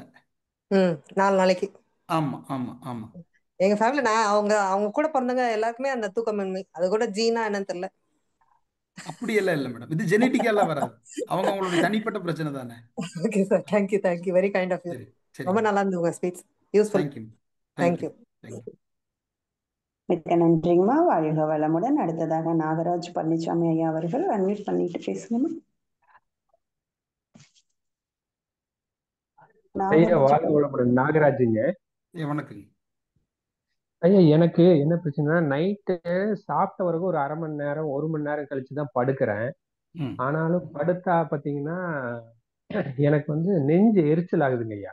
ம் ம் ம் அப்புறம் பாத்தீங்கன்னா, நீங்க ஒரு பொசிஷன்ல படுத்துட்டு இருந்துட்டு அடுத்த பொசிஷன் திரும்பினீங்கன்னா உடனே கேஸ் ஃபார்மேஷன் ஆயிருது நைட்டு. ம் ஸோ ம் அப்ப ம் நீங்க என்னன்னா எந்திரிச்சு அந்த கேஸ் வெளியில வந்த பிறகுதான் உங்களால படுக்க முடியும். அப்படி அப்படி இல்லாம நீங்க படுத்துட்டு இருந்தீங்கன்னா அது அழுந்திட்டே இருக்குங்க ஐயா எனக்கு நெஞ்சில. ம் ம் ம் ம் ஸோ இந்த ப்ராப்ளம் இருக்கு. இது வந்து இன்னும் ஒரு 2 இது சார். மெயினா வந்து எனக்கு பெரிய வெங்காயம் ஊறுகாய் சாப்பிட்டீங்கன்னா இந்த ப்ராப்ளம் வந்து ஜாஸ்தியா இருக்குது. ம் அப்போ ம் ம் கேஸ்ட்ரிக் ப்ராப்ளம் மாதிரி ஆயிருதுங்க ஐயா. ம் ம் ம். இதுதாங்க எனக்கு மெயினா நீங்க ரைட்டு. சாப்பிட்ட உடனே எவ்வளவு தண்ணி குடிப்பீங்க? தண்ணி கம்மியாத்தான் ஒரு 1/4 டம்ளர் 1/2 டம்ளர் அந்த அளவுக்கு தாங்க ஐயா குடிப்பேன் நான். இதுக்கு அது முன்னாடி? இல்லைங்க ஐயா, அது குடிச்சாலே வந்து எனக்கு எதிர்கொலிக்கிற மாதிரி ஆயிருதுங்க ஐயா தண்ணி குடிச்சாலே. அதனாலதான் ம் இப்போ நான் வந்து குறைச்சிட்டேன். தண்ணிக்கு ஒரு சாப்பிட்ட பிறகு தண்ணி குடிக்கிறதுக்கு குறைச்சிட்டேன். ஏன்னா அதே ம் வந்து ம் பாத்தீங்கன்னா எனக்கு ஒரு டைட்னஸ் ஆகுற மாதிரி ஆயிருதுங்க அது இந்த நெஞ்சில. ம் ம் ம் ம் ம். உங்களுடைய பாதம் இருக்கு இல்லையா, ஆமாங்க ஐயா. உங்களுடைய பாதத்துல ம் உங்களுடைய இடது காலை வலது கால் மேல தூக்கி கால் மேல கால் போடுங்க. சரிங்க ஐயா. போட்டீங்களா? போட்டேங்க ஐயா. ஓகே. அப்போ இந்த இடம் இருக்கு இல்லைங்களா, இந்த பெருவிரலை ஒட்டி வரக்கூடிய இந்த இடம், இந்த இடம், சரிங்க ஐயா. சரிங்க ஐயா. இந்த இடம் கால்ல சரிங்க ஐயா. நல்லா புரிஞ்சுக்கோங்க. கரெக்டான ஸ்பாட் நான் உங்களுக்கு சொல்றேன். அப்படி இல்லைன்னா உங்களுக்கு இல்லை, நான் என்ன சொல்றேன்னா தப்பா செஞ்சிடக்கூடாது. சரிங்க ஐயா. சரிங்க ஐயா. இது உங்களுக்குள்ள பிரச்சனை என்னன்றதை நான் ஃபர்ஸ்ட் சொல்றேன். அதாவது சரிங்க ஐயா. நம்முடைய உணவு குழாய் இருக்கு இல்லையா, ஆமாங்க ஐயா. அது பேரு ஈசோபகஸ். சரிங்க ஐயா. அந்த ஈசோபகஸுக்கும் ஸ்டமக்குக்கும் இடையில ஒரு ஜங்ஷன் இருக்கு. சரிங்க ஐயா. அந்த ஜங்ஷன் வந்து கார்டியாக் ஜங்ஷன் சொல்லுவாங்க. சரிங்கய்யா. இந்த கார்டியாக் ஜங்ஷன் வந்து லூஸா இருந்ததுன்னா எது கழிச்சுக்கிட்டே இருக்கும். இது ஃபியூச்சர்ல ஈசோபகஸ் அல்சரா மாறுறதுக்கு கூட வாய்ப்பு இருக்கு. சரிங்கய்யா. இது சரிங்க. எதனால வருது அப்படின்னு கேட்டீங்கன்னா, நம்ம நைட்டு சாப்பிட்டதுக்கு அப்புறம் வலது பக்கம் திரும்பி படுக்கும்போது இந்த தொந்தரவு வரும். சரிங்கய்யா. ஒண்ணு, சாப்பிட்டதுக்கு சரி. அப்புறம் நிறைய தண்ணி குடிச்சாலும் வரும். ஆமாங்க. நீங்க சாப்பிட்டதுக்கு அப்புறம் இடது பக்கம் திரும்பி படுங்க. இடது பக்கம். இடது சரிங்கய்யா. பக்கம் அதான் இடது பக்கம். இடது பக்கம் நீங்க படுக்கும்போது உணவு ஸ்டொமக்ல இருந்து, அதாவது சரிங்க. இரைப்பையிலிருந்து சிறுகுடலுக்கு கன்வே ஆகிறதுக்கு ரொம்ப அருமையான அந்த பொசிஷன், அந்த பொசிஷன். அப்படி படுக்கும்போது இந்த இதயத்தை அமுத்துற மாதிரி அந்த இடத்துல வலி ஆகுதுங்கய்யா. வலி ஆகுது அப்படின்னு சொல்லியாச்சுன்னா ஸ்டொமக்ல நிறைய வாய்வு இருக்கும், கேஸ்ட்ரிக் இருக்கும். ஓ சரிங்க சரிங்க. நீங்க உங்களுக்கு தெரிஞ்ச உங்க பக்கத்துல ஏதாவது ஒரு ரெஃப்ளெக்ஸாலஜி சென்டர் இருந்துச்சுன்னா சரிங்கய்யா, தயவு செய்து ஒரு தடவை ட்ரீட்மெண்ட் எடுங்க, பளிச்சுன்னு சரியாயிரும். சரிங்க. ரொம்ப நன்றிங்க. நல்லதுங்க. தேங்க்ஸ். ரொம்ப நன்றிங்க. வாழ்க வளமுடன். தேங்க்யூ. மிக்க நன்றிங்கய்யா. வாழ்க வளமுடன். அடுத்ததாக ராஜாமணி அம்மா. ராஜாமணி அம்மா அன்மியூட் பண்ணி பேசுங்க. அம்மா மறுபடியும் மியூட் அழுத்திட்டீங்க. ஒரு டைம் மட்டும் டெஸ்ட் பண்ணுங்க. மேம் வாழ்க வளமுடன் மேம். வாழ்க வளமுடன்மா. ஐயா கிட்ட உங்களோட கேள்வியை கேட்கலாம். சார் வாழ்க வளமுடன் சார். வாழ்க வளமுடன். சொல்லுங்க. இந்த ரைட் ஹேண்டுங்க, ஒரு பென் எடுத்தாலோ ஒரு டீ டம்ளர் எடுத்தாலோ கோலம் போடும்போது ரொம்ப கிடு கிடு கிடுன்னு ஆடுது, எழுத்தும் வர மாட்டேன்னுது, டம்ளர் கீழே விழுகிற மாதிரி ஒரு ஃபீலிங் வருது, கை நடுக்க நிற்கவே மாட்டேங்குதுங்க சார். வலது கை மட்டும்? ஆமாங்க சார். கை வந்து இப்படி வச்சு தூங்குவீங்களா? அப்படியெல்லாம் தூங்க மாட்டேங்க சார். ஓகே. தலை வச்சு தூங்குவீங்களா? பாயில தாங்க, தலகனை வச்சுதான் தூங்குவேங்க. சரிங்கம்மா. ஒரு படி ஒண்ணு வச்சு தூங்குங்க. கழுத்துக்கு மட்டுங்களா? கழுத்துக்கு படி வச்சு தூங்கி பாத்திருக்கீங்களா? தெரியுங்க சார், தெரியுங்க சார். கழுத்து ஏதாவது சுருக்கு மாதிரி வந்ததுன்னா படி வச்சு படுப்போங்க. அந்த அந்த மாதிரி சரிங்க சார். ஒரு படி ஒண்ணு வச்சு படுத்து பாருங்க. Okay sir, okay sir. அதாவது உங்களுக்குள்ள பிரச்சனை கொஞ்சம் தெளிவா சொல்லுங்கம்மா. அந்த ரைட் ஹேண்ட் மட்டும் 5 விரலோ அந்த எதிர டீ டம்ளர் எடுக்கும்போதோ ஒரு பென் எடுக்கும்போதோ கோலம் போடும்போதோ அப்படியே கோலமே வரவே வராதுங்க சார். அப்புறம் எழுத்தும் வராது, ரொம்ப முத்து முத்து மாதிரி எழுதிட்டு இருந்தேன். இப்போ ஒரு 2-3 வருஷமா இந்த ப்ராப்ளம் இருக்குது சார். எதனாலேன்னு தெரியலைங்க. நடுங்குதுங்க, கை நடுங்குதுங்க. விரல் மட்டும்தான்? ஆமாங்க ஆமாங்க. மணிக்கட்டுக்கு கீழே? ஆமாங்க ஆமாங்க. படி வச்சு தூங்குங்க. Okay sir, okay sir. Cervical கொஞ்சம் ஸ்ட்ரெச் ஆயிருச்சுன்னா கொஞ்சம் நல்லா சரியாயிரும். ஓ சரிங்க சார், சரிங்க சார். ஆமா ஆமா, படி வச்சு ஒரு ஒரு ஒரு 2 நாள் படுத்து பாருங்க. Okay sir. மற்றபடி ஏதாவது எக்ஸசைஸ் ஏதாவது பண்ணணுமா சார்? எக்ஸசைஸ் எல்லாம் ஒன்றும் இல்லை, நீங்க சும்மா இதே பண்ணுங்க. Okay sir, okay sir. படியில வச்சு படுக்கிறதே பெரிய எக்ஸசைஸ் தான். ஆனா கரெக்டா படியில வச்சு எப்படி படுக்கணும்ன்றத யூடியூப்ல ஏதாவது பாத்தீங்கன்னா சொல்லுவாங்க. சரிங்க சார். அதை பார்த்து நீங்க கரெக்டா படுங்க. Okay sir, okay sir. வாழ்க வளமுடன் சார். ரொம்ப நன்றிங்க சார். நன்றி நன்றி. வாழ்க வளமுடன்மா. மிக்க நன்றிங்கம்மா. அடுத்ததாக ஜெகஜோதி அம்மா உங்களோட கேள்வி ஐயா கிட்ட கேட்கலாம். ஒரே நிமிஷம் ஜெகஜோதி ஐயா, ஒரே நிமிஷம். ஐயா உங்களுக்கு எவ்வளவு நேரங்க டைம் நீங்க இவங்க கேட்டுட்டு? எனக்கு ஒன்றும் பிரச்சனை இல்லை மேடம், இன்னைக்கு ஃபுல்லா ஃப்ரீ தான் மேடம். பரவாயில்லைங்களா? சரி, ஓகேங்க. அம்மா இதுக்கு மேலே விஜயன் ஐயாவுக்கு அப்புறம் யாரும் ஹேண்ட் ரைஸ் பண்ணாதீங்க. நமக்கு அடுத்த நிகழ்வுக்கும் மணி இப்போ 8 ஆக போகுது. செல்வியம்மா? சரிங்கம்மா. ஓகேங்கம்மா. ஓகே. வாழ்க வளமுடன் சார். ஜெகஜோதி பேசுகிறேன் சார். திருச்சி மாவட்டத்தில் லால்குடியிலேருந்து பேசுகிறேன் சார். வணக்கம் சார். சார் இப்போ இந்த டிஸ்க் சொன்னீங்களா சார், அது L4 L5 சொன்னீங்களா சார்? அதே மாதிரி எனக்கு 22 வயசுல சின்ன வயசுல ஆக்சிடென்ட் ஆச்சு, பஸ் ஆக்சிடென்ட் ஆனிச்சு சார். அப்போ அந்த லெஃப்ட் சைடு டிஸ்க் தான் சார், அந்த சைடு வந்து தொடையினுடைய இது காமிச்சிங்களா சார், அந்த இது மேலே ஏறிடுச்சு சார், கொஞ்சம் மேல் பகுதியில் ஏறிடுச்சு. அதாவது படிக்கட்டுல இந்த பகுதி. லெஃப்ட் சைடு இந்த இந்த சைடு அந்த சைடு சார் லெஃப்ட் சைடு ம் ஆமாம் ம் சார். ம் ம் லெஃப்ட் சைடு மேலே ஏறி இருக்கு சார். கால்ல இருந்து வரக்கூடிய ஒரு நரம்பு வந்து தொடை பகுதியில் கட் ஆயிருச்சு சார். கட் 22 வயசுல. ஆயிடுச்சுங்களா? ஆமாம் சார். அப்போ கட் ஆயிருச்சு சார். அது வந்து ஜிஹெச்ல வந்து சரி பண்ணாமல் விட்டுட்டாங்க சார். அப்புறம் நான் வந்து ஒரு கட்டுக்கட்டுற வைத்தியர்கிட்ட வந்து ஒரு மாசம் கழிச்சு அவங்க பிளட் டெஸ்ட் எடுத்து எல்லாம் சீல் பிடிச்சி ரொம்ப இதாயிருச்சு சார். அந்த சதை பகுதியெல்லாம் கட் பண்ணி எடுத்துட்டாங்க. அப்புறம் மெட்ராஸ்ல பிளட் டெஸ்ட் அந்த சீல்லாம் எடுத்து அனுப்பி டெஸ்டிங் வரணும்னு சொன்னாங்க சார். அப்புறம் எனக்கு ரொம்ப ஃபீவர் வந்து ரொம்ப அன்கண்டிஷன் ஆகிட்டேன். அதனால இறந்துடுற மாதிரி சூழ்நிலை எல்லாமே ஃப்ரெண்ட்ஸுக்கெல்லாம் சொன்னாங்க. அப்போ அதனால என்ன பண்ணிட்டேன், அப்புறம் நான் பாண்டிச்சேரி கொண்டு போறேன்னு சொல்லிட்டு துறையூர்ல வந்து கட்டு கட்டுற ஒரு வைத்தியத்தை கொண்டு வந்து ஒரு கட்டிலில் கட்டி அவங்க ஓடெல்லாம் வச்சு ரெடி பண்ணி சட்டி ஒரு 3 மந்த்ஸ் கட்டிலே படுக்க வச்சு சரி பண்ணி கொடுத்தாங்க சார். அப்புறம் நரம்பு ஓரளவு செட் பண்ணுறதுக்கு ஒரு பவுடரும் போரிங் பவுடரும் இதெல்லாம் 2 3 மரத் பவுடர் மாதிரி போட்டு அதை உள்ளே கொட்டி கொட்டி பஞ்சை வச்சு ரெடி பண்ணி கால் அமுத்தி அமுத்தி புறை ஓடின மாதிரி ஆயிடுச்சு சார். அதை ரிலீவ் பண்ணி விட்டார் சார். அப்புறம் ஒரு ஒரு 1 இயருக்கு வந்து 1.5 வருஷத்துக்கு கால் வரவே இல்லை சார். அப்புறம் குச்சி விட்டு நடந்தேன். அப்புறம் அப்படியே செட் ஆயிடுச்சு சார். அப்புறம் இப்போ கொஞ்சம் எக்ஸசைஸ் பண்ணி பண்ணி அப்படியே வந்துருச்சு சார். இப்போ எனக்கு 60 வயசு ஆகுது சார். ஆனால் 10 வருஷத்துக்கு முன்னாடி வந்து இந்த சியாட்டிகா ப்ராப்ளம் நரம்பு வலி மாதிரி வந்துச்சு சார். நான் பிசியோதெரப்பி சென்டரில் பண்ணேன். ட்ரீட்மெண்ட் பண்ணி நல்லா ஆயிருச்சு. இப்போ 1 இயராக இப்போ 60 வயசு ஏஜ் ஆனோடனே திரும்ப அந்த பிரச்சனை வந்துகிட்டே இருக்கு சார். அப்பப்போ ட்ரீட்மெண்ட் எடுக்கிறப்ப நல்லா இருக்கு.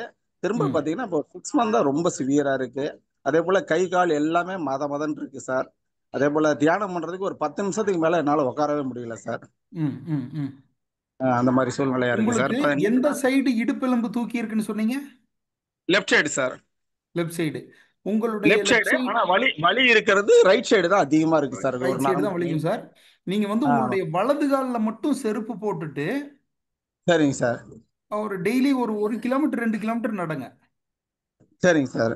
அதாவது இடது கால் இடுப்பெலும்பு ஏறி இருக்குங்களா? ஆமா சார். அதுதான் கம்மியா இருக்கு சார். கால் கொஞ்சம் ஒரு 5 mm கம்மியா இருக்கு. உங்களுடைய வலது காலில் ஒரு செருப்பு போட்டுக்குங்க. சரிங்க சார். ஒரு கிலோமீட்டர் நடங்க. சரிங்க சார். அதுக்கப்புறமா உங்களுடைய வலது பட்டு இருக்குல்ல, பட்டக்ஸ். ஆமா சார். வலது பட்டக்ஸ்ல மட்டும் ஒரு ஸ்ட்ராங்கான சர்ஃபேஸ்ல ஏதாவது ஒரு கிணியை மடிச்சுட்டு சரிங்க சார். வலது பட்டக்ஸ் மட்டும் உட்கார்ந்து இருக்கிற மாதிரி அந்த இடத்துல உட்காருங்க. ஓ சரிங்க சார். வலது பட்டக்ஸ் மட்டும் தான் அதுல வந்து பிளேஸ் ஆயிருக்கணும். பிரஸ் பண்ணணும். சரிங்க சார். பிரஸ் எல்லாம் பண்ண வேண்டாம். ரிஸ்க் எல்லாம் எடுக்கவே வேண்டாம் நீங்க. சரிங்க சார். அப்படியே உட்கார்ந்திருந்தா போதும். சும்மா உட்கார்ந்து இருந்தா போதும். சரிங்க சார். இது ஒரு 2 நாள் 3 நாள்ல இது வந்து ஒரு உங்களுக்கு ஃப்ரீ டைம்ல மட்டும் இதை செய்யுங்க. சரிங்க சார். இன்கேஸ் மாறிடுச்சுன்னா சந்தோஷம். அப்படி இல்லைன்னா போன் அலைன்மெண்ட் தெரபிஸ்ட் யாராவது பாருங்க. அதாவது இன்னைக்கு தான் சார் அந்த இயற்கை வாழ்வியல் இதுல போயிட்டு ஒரு டாக்டர் இருக்கார் சார். ரங்கா மருத்துவமனைன்னு திருச்சியில இருக்காரு. அவர்கிட்ட தான் போயிட்டு வந்திருக்கேன். நான் எக்ஸ்ரே எடுக்க சொன்னார் சார். 10 வருஷம் முன்னாடி எடுத்தனால இப்போ எக்ஸ்ரே எடுக்க சொன்னார். இன்னைக்கு எடுத்துட்டு வந்திருக்கேன் சார். இந்த ஆயில் மஜாஜ், அல்ட்ராசவுண்டு, ஒரு சில சிகிச்சைகள் கொடுத்தாங்க சார். கொஞ்சம் வலி இன்னைக்கு குறைஞ்ச மாதிரி இருக்கு சார். ஒரு 1 வீக் வந்து எடுக்க சொல்லியிருக்கேன் சார் ட்ரீட்மெண்ட். எடுத்து பாக்குறேன் சார். அப்படி சரியானா பாக்குறேன், இல்லாட்டி உங்களை வந்து நான் கான்டாக்ட் பண்றேன் சார். சரி, இந்த எலும்பு இருக்கு இல்லைங்களா? ஆமா சார். அதாவது கால் தொடை எலும்பு, ஆமா சார். ஃபிமர் போன்னு சொல்லுவோம் இந்த எலும்ப. ஆமா சார். இந்த கால்ல நீங்க நல்லா மடக்க முடியுது இல்ல? நீங்க படுத்திருந்து கால் வந்து ஒரு 90 டிகிரிக்கெல்லாம் தூக்க முடியுதா? தூக்க முடியுது சார்.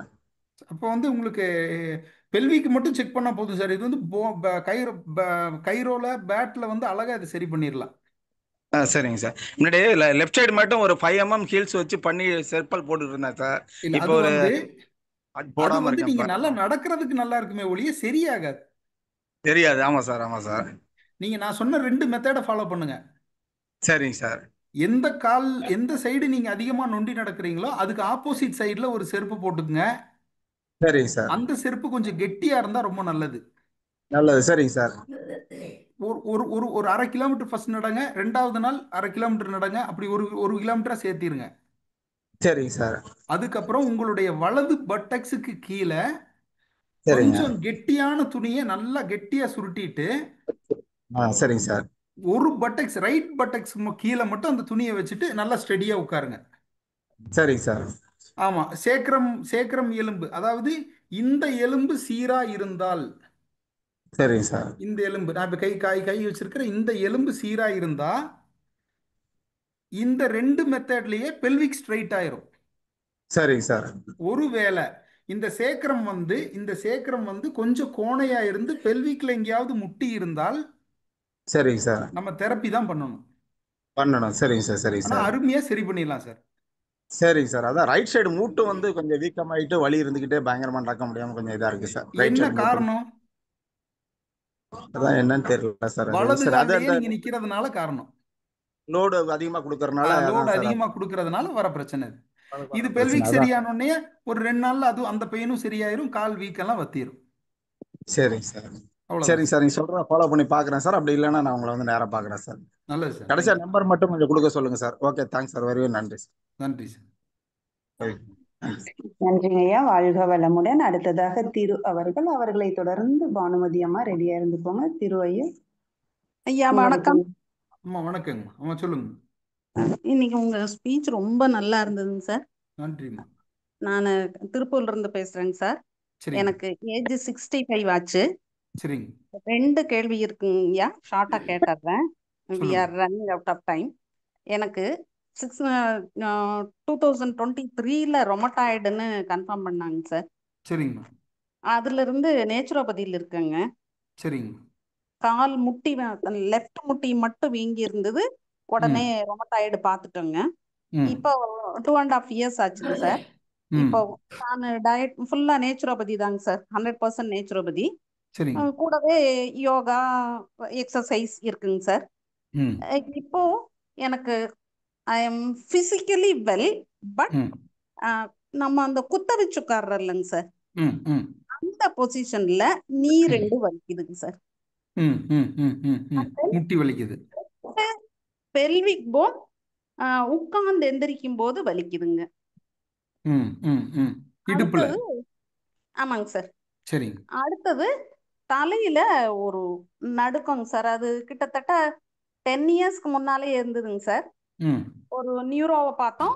உங்களுக்கு வந்து இதனால பெரிய டிஃபெக்ட் எதுவும் இல்ல, அதனால ஏதாவது பிரச்சனை வந்தால் மட்டும்தான் டேப்லெட் சாப்பிடணும், இல்லைன்னா டேப்லெட் வேண்டாம் அப்படின்னு சொல்லிட்டாங்க சார். அதுக்குன்னு தனியா எடுக்கல, பட் நேச்சுரோபதியில அலைன்மெண்ட் மட்டும் பண்ணாங்க, ஸ்பைனல் அலைன்மெண்ட். இப்போ அந்த இப்போ உங்களுக்கு ருமட்டாய்டு இருக்குன்றதை எப்படி கன்ஃபார்ம் பண்ணீங்க? கால் வீங்கி இருந்ததுங்க சார். ஒரு ஃபைன் மார்னிங் என்னால எந்திரிக்க முடியலைங்க திடீர்னு. அதுக்கு முன்னாடி எல்லாம் எந்த சிம்டம் இல்லைங்க. அப்ப இந்த உடனே விரல்லாம் இந்த இந்த முட்டி எல்லாம் வலி இல்லையா? ரைட்ல மட்டுங்க சார். ஆள்காட்டி விரல்லையும் இந்த பாம்பு விரல்லையும் வலி இருந்ததுங்க. லெஃப்ட்ல ஒண்ணுமே இல்லைங்க. 2 விரல் மட்டும். சரி. யாரையாவது திருத்தணும்னு ரொம்ப பிரயாசப்படுறீங்களா? ஆமாங்க சார். அவங்கள பார்க்கும்போது உங்களுக்கு ஒரு கோபம் வருதா? ஆமாங்க சார். நான் கொஞ்சம் ஓவர் பர்ஃபெக்டா இருக்கணும், சின்சியரா இருக்கணும்னு நினைப்பேங்க சார். ஆமா, ஒண்ணும் இல்ல. நீங்க அதாவது உங்களுக்கு இருக்கிற இந்த இப்ப நீ பெயின் இருக்கு இல்லையா, முட்டி வலி இருக்கு இல்லையா, அது வந்து குத்த வைக்கும் போது மட்டும்தான் எனக்கு வலி வருது அப்படின்னு சொல்லும்போது மொபிலிட்டி, காலுடைய மொபிலிட்டி சேஞ்ச் ஆயிருக்கும். சரிங்க. கொஞ்சம் ஸ்ட்ராங்கான செப்பல் போடுங்க. சரிங்க ஐயா. ஹவாய் செப்பல்ல இந்த விகேசில கவர்ல ஒரு செப்பல் விற்பாங்க. சரிங்க ஐயா. அந்த செப்பல் ஒரு நல்ல செப்பல். அது சரிங்க. அந்த செப்பல் யூஸ் பண்ணுங்க. வீட்டுக்குள்ள செப்பல் போடுறீங்களா? இப்போ அந்த ரொமட்டாய்டு வந்த பின்னால சில்னஸ் இருந்தா மட்டும்தான் போடுறாங்க ஐயா. சில்னஸ் இல்லாட்டாலும் நீங்க வீட்டுக்குள்ள செப்பல் போடுங்க. சரிங்க. முட்டி வலி கம்ப்ளீட்டா சரியாயிரும். சரிங்க ஐயா. பிற்பாடு உங்களுக்கு இந்த எலும்பு சார்ந்த இந்த ரொமட்டாய்டு இந்த மாதிரி சரவாங்கி இந்த மாதிரி பிரச்சனைகள்லாம் மறுபடியும் வரக்கூடாதுன்னா சரிங்க ஐயா. இன்னொருத்தரை அதாவது இப்போ நீங்க மனசுல ஒண்ணு நினைக்கிறீங்கல்ல, ஆமாங்க ஐயா, அந்த மாதிரி மற்றவங்க நடக்கணும்னு நினைக்கிறது பெரிய தப்புமா. சரிங்க ஐயா. அது ஒரு தப்பான பிஹேவியர் அங்கிட்ட இருக்குங்க ஐயா. ஆமா, அது வந்து இல்ல உங்களுக்கு மட்டும் இல்ல, சரிங்க. எனக்கு இருந்தது. சரிங்க. என்னுடைய மனைவி வந்து நல்ல இந்த மாதிரி சேலை உடுத்தணும், இந்த மாதிரி ஜுவல்ஸ், இந்த இந்த இந்த ட்ரெஸ்ஸுக்கு இந்த மேட்சா இந்த ஜுவல்ஸ் யூஸ் போடணும். சரிங்க. நானும் சொல்லி சொல்லி பார்த்தேன், கேட்கல. திட்டவும் முடியாது, அடிக்கவும் முடியாது. பார்க்கும் போதெல்லாம் ஒரு எரிச்சல் வருமா எனக்கு. ஆமாங்க ஐயா. பார்க்கும் போதெல்லாம் சரிங்க எனக்கு ஒரு எரிச்சல் வரும். சரிங்க ஐயா இந்த எரிச்சல் என்ன ஆகும்னு கேட்டீங்கன்னா, இந்த எரிச்சலுக்கு வர வியாதி தான் ருமட்டாய்டு. சரிங்க ஐயா ஆமா, எலும்பு வலி, முட்டி சார்ந்து எல்லா பிரச்சனைகளும் வர்றதுக்கு சரிங்க இந்த இந்த சுபாவம் ஒரு முக்கிய காரணம். சரிங்க நிறைய காமெடி பாருங்க. டிவி பார்க்குற சரிங்க பழக்கம் இருக்குங்களா? பார்க்க மாட்டாங்க ஐயா. நான் கொஞ்சம் பார்க்க நிறைய மாட்டேன். படிப்பேங்க ஐயா, ஆ, எழுதுவேன். சரி. அப்ப மனசு விட்டு மனசு விட்டு சிரிங்க. சரி, நான் ஒரு ரிட்டையர்ட் ப்ரொஃபஸருங்க ஐயா. ஓ, அதனால சரி. அந்த ப்ரொஃபஷன்ல ரொம்ப சின்சியரா இருந்து பழகி வந்துட்டேங்க. ம் ம் ம் அது இப்போ கண்டினியூ ஆகுதுங்க ஆஃப்டர் ரிட்டையர்மெண்ட். அது ம் ம் ம் எனக்கு கொஞ்சம் மாத்திக்க முடியும். ஆமா, நீங்களே உங்களுக்கு பதிலா இருக்கீங்களே. இதனாலதான் அப்படின்னு சொல்லும்போது அதெல்லாத்தையும் சரி பண்ணிட்டாதான் உங்களுக்கு இருக்கிற பிரச்சனையில ஜம்முன்னு சரியா போகும். இல்லைங்க, என்னோட பொண்ணு சொல்றாங்கய்யா, ம் நீங்க ஓவர் ஸ்ட்ரெஸ் ஆகும்போது ம் உங்க தலை ஷிவரிங் உங்களுக்கு தெரியாம வர்றத நான் நோட் ம் பண்றேன். ஸோ ம் கூல் ம் ம் டவுன் ம் அப்படின்னு சொல்றாங்கய்யா. ம் ம் ம் பட் என்னை அறியாம கொஞ்சம் சென்சிட்டிவ் ஆயிடுறேங்க. ம் ம் ம் ம் ம் அம்மா வாழ்க வளமுடன். டீப்பா பேசணும்னா ஐயா கிட்ட கால் பண்ணி கூட நம்ம பேசிக்கலாம். ஐயா நம்பர் சாட்ல போட்டிருக்கேன். இன்னும் ஒரு 4 பேர் இருக்காங்க. சரிங்கம்மா நேரம் ஆகுது. சரிங்கம்மா. வணக்கம் வணக்கம் ஐயா. ஐயா வணக்கம். நான் நம்பர் உங்களை நோட் பண்ணிக்கோங்க. சாட்ல போட்டிருக்கோம். தேவையானவங்க ஐயா நம்பர் நோட் பண்ணிட்டு நீங்க ஐயா கால் ஓகேங்கம்மா. பண்ணி நேரடியா வணக்கம். நீங்க நன்றி நன்றி இது நன்றிங்கம்மா. ஐயா, நன்றி. வாழ்க நன்றிங்க. நன்றிங்க. ஆ, வாழ்க வளமுடன் ஐயா. அம்மா வணக்கங்க. அம்மா ஆ, சொல்லுங்க. அஹ், ரொம்ப நல்லா இருந்ததுங்க உங்களோட ஸ்பீச்சு. ரொம்ப தேங்க்யூ. வேற ஒரு கோணத்துல இருந்தது. இது வரைக்கும் கேட்காத ஒரு கோணத்துல இருந்தது. இது இப்ப சரிங்க, நான் என்னோட வீட்டுக்காரருக்காக கேட்க போறேன். சொல்லுங்க. அவர் படுத்த படுக்கையா இருக்காருங்க. ம் அவர் அவருக்கு முதுகெலும்புல ஆபரேஷன் நடந்தது. ம் அதுக்கப்புறம் ஒரு 5 நிமிஷத்துக்கு முன்னாடி ஸ்ட்ரோக் வந்துடுத்து. சரிங்க. அதுல எல்லாம் ஒரு மாதிரி அவரால் எதுவுமே பண்ணவே முடியாத போயிடுது. ம் அதனால படுத்துட்டு இருக்காரு. ம் யூரின்க்கெல்லாம் டியூப் எல்லாம் போட்டிருக்கு. ம் தூக்கி எடுத்து உட்காத்தி வச்சு குளிச்சு விட்டு ம் உட்கார மாத்திரம் உட்காருவாரு. நடக்க ம் மாட்டாரு, உட்காருவாரு. ம் ஃபீட் பண்ணலாம், அந்த மாதிரி ம் தான் இருக்காரு இப்ப. ம் ம் அவருக்கு என்ன ரொம்ப ஃபண்டமெண்டல் ப்ராப்ளம்னா ம் மோஷன் சரியாவே போக மாட்டேங்கிறதுங்க. ம் ம் ம் அது ரொம்ப சப்போஸ் இப்ப இன்னைக்கு திருப்பலா சூர்ணம் கொடுத்தானாக்க 2-3 நாளைக்கு வேலை பண்ணோம். ம் ம் ம் அதுக்கப்புறம் வேலை பண்ணாது. ம் ம் ம் அதே மாதிரி கடுக்கா கொடுத்தானா அதே மாதிரி வேலை பண்ணும், அப்புறம் வேலை பண்ணாது. ம் இப்படியாக அவருக்கு அந்த மோஷனை எங்களால ரெகுலேட்டே பண்ண முடியல. ம் ம் ம் பப்பாளி கொடுத்தா கொஞ்சம் பரவாயில்லையா போடுது. ம் அதுவுமே இல்ல, 2-3 நாள் சேர்ந்த மாதிரி கொடுத்தானாக்க 4வது நாள் போக மாட்டேங்கிறது.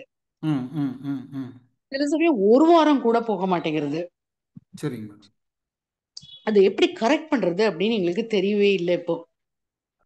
நல்லா சாப்பிட்றாங்களா? பரவாயில்லையா, சாப்பிடுறாரு. 3 வேளையும் கரெக்டாக சாப்பிட்ருவாங்க. பரவாயில்ல. Okay not madam. இப்போ பேட். இப்போ அதாவது ஆரம்பத்தில் இனிஷியல் ஸ்டேஜில் அவருக்கு ஸ்ட்ரோக் வந்ததுக்கு அப்புறம் கீழே விழுந்தது தான், இல்லை அந்த ஸ்பைனல் ஆப்ரேஷன் எதுக்காக நீங்கள் பண்ணீங்க? ஸ்பைனல் ஆபரேஷன் எதுக்காக பண்ணதுன்னா, அவருக்கு இந்த C2 to C7ல இல்ல, அதுல இது வந்துடுத்து. there is OPLLன்னு ம் ossification of posterior longitudinal ligaments அப்படின்னு சொன்னாங்க. அதை ம் ம் ம் ம் ம் இந்த இதெல்லாம் ஆமா, அப்படியே ஹார்டன் ஆயிடுத்து.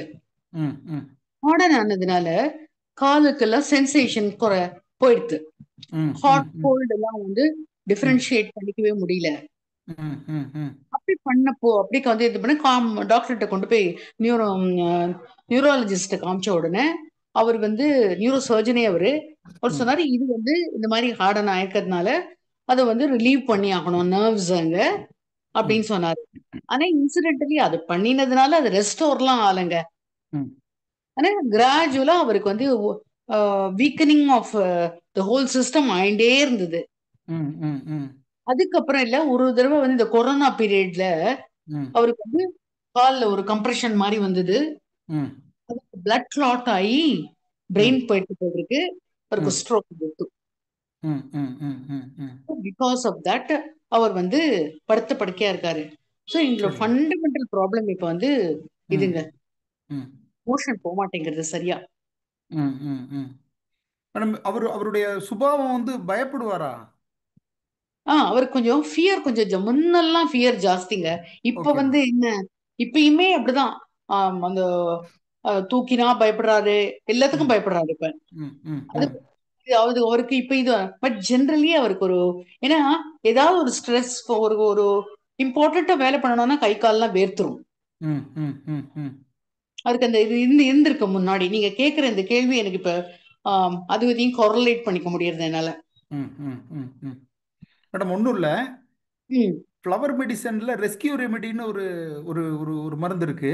ம் உங்கள் பக்கத்தில் ஏதாவது ஃப்ளவர் மெடிசன் இல்லைன்னா ஹோமியோபதி ஹோமியோபதி இருக்குங்க இருக்கு, அங்க. அங்கே ஆ, அங்கே ஆ, போய் ஆ. ஃப்ளவர் மெடிசனில் ரெஸ்கியூ ரெமெடின்னு கேளுங்க, ஆர்ஆர்னு கேளுங்க. ஆர்ஆர்னு கேட்கணும், ரெஸ்கியூ ரெமெடி. ஆர்ஆர்னு கேட்டிங்கன்னா அந்த மெடிசன் வந்து பேர்ல்ஸ்லேயும் போட்டு கொடுப்பாங்க, என்னது? ஸ்பிரிட்லேயும் மிக்ஸ் பண்ணி தருவாங்க. ஆ ஆனால் நீங்கள் வாங்குறது வந்து ஸ்பிரிட்டில் வாங்கிக்கிங்க. ஆ ஸ்பிரிட்டில் வேணும்னு கேளுங்க. ஸ்பிரிட்ல வேணும். ஓகே. ஸ்பிரிட்டில் ஸ்பிரிட்னா ஆல்கஹாலில் வாங்கிக்கிங்க. ஆல்கஹால். ஓகே. ஆ ஆல்கஹாலில் வாங்கிட்டு சும்மா ஒரு ஒரு ஒரு 3-4 ஸ்பூன் தண்ணி எடுத்துட்டு அதில் ஒரு 5 சொட்டு ஆர்ஆரை மிக்ஸ் பண்ணி ஒரு ஒரு நாளைக்கு 4 வேளை கொடுங்க, காலையில், மதியம், சாயங்காலம், நைட்டு. ஆ நல்ல இம்ப்ரூவ்மெண்ட் இருக்கும் மேடம். அப்படியா? நல்ல இம்ப்ரூவ்மெண்ட் இருக்கும். நல்ல ரெக்கவர் ஆகி வரதை நீங்கள் பார்ப்பீங்க. ஒரு சரி. வாரம் கொடுங்க.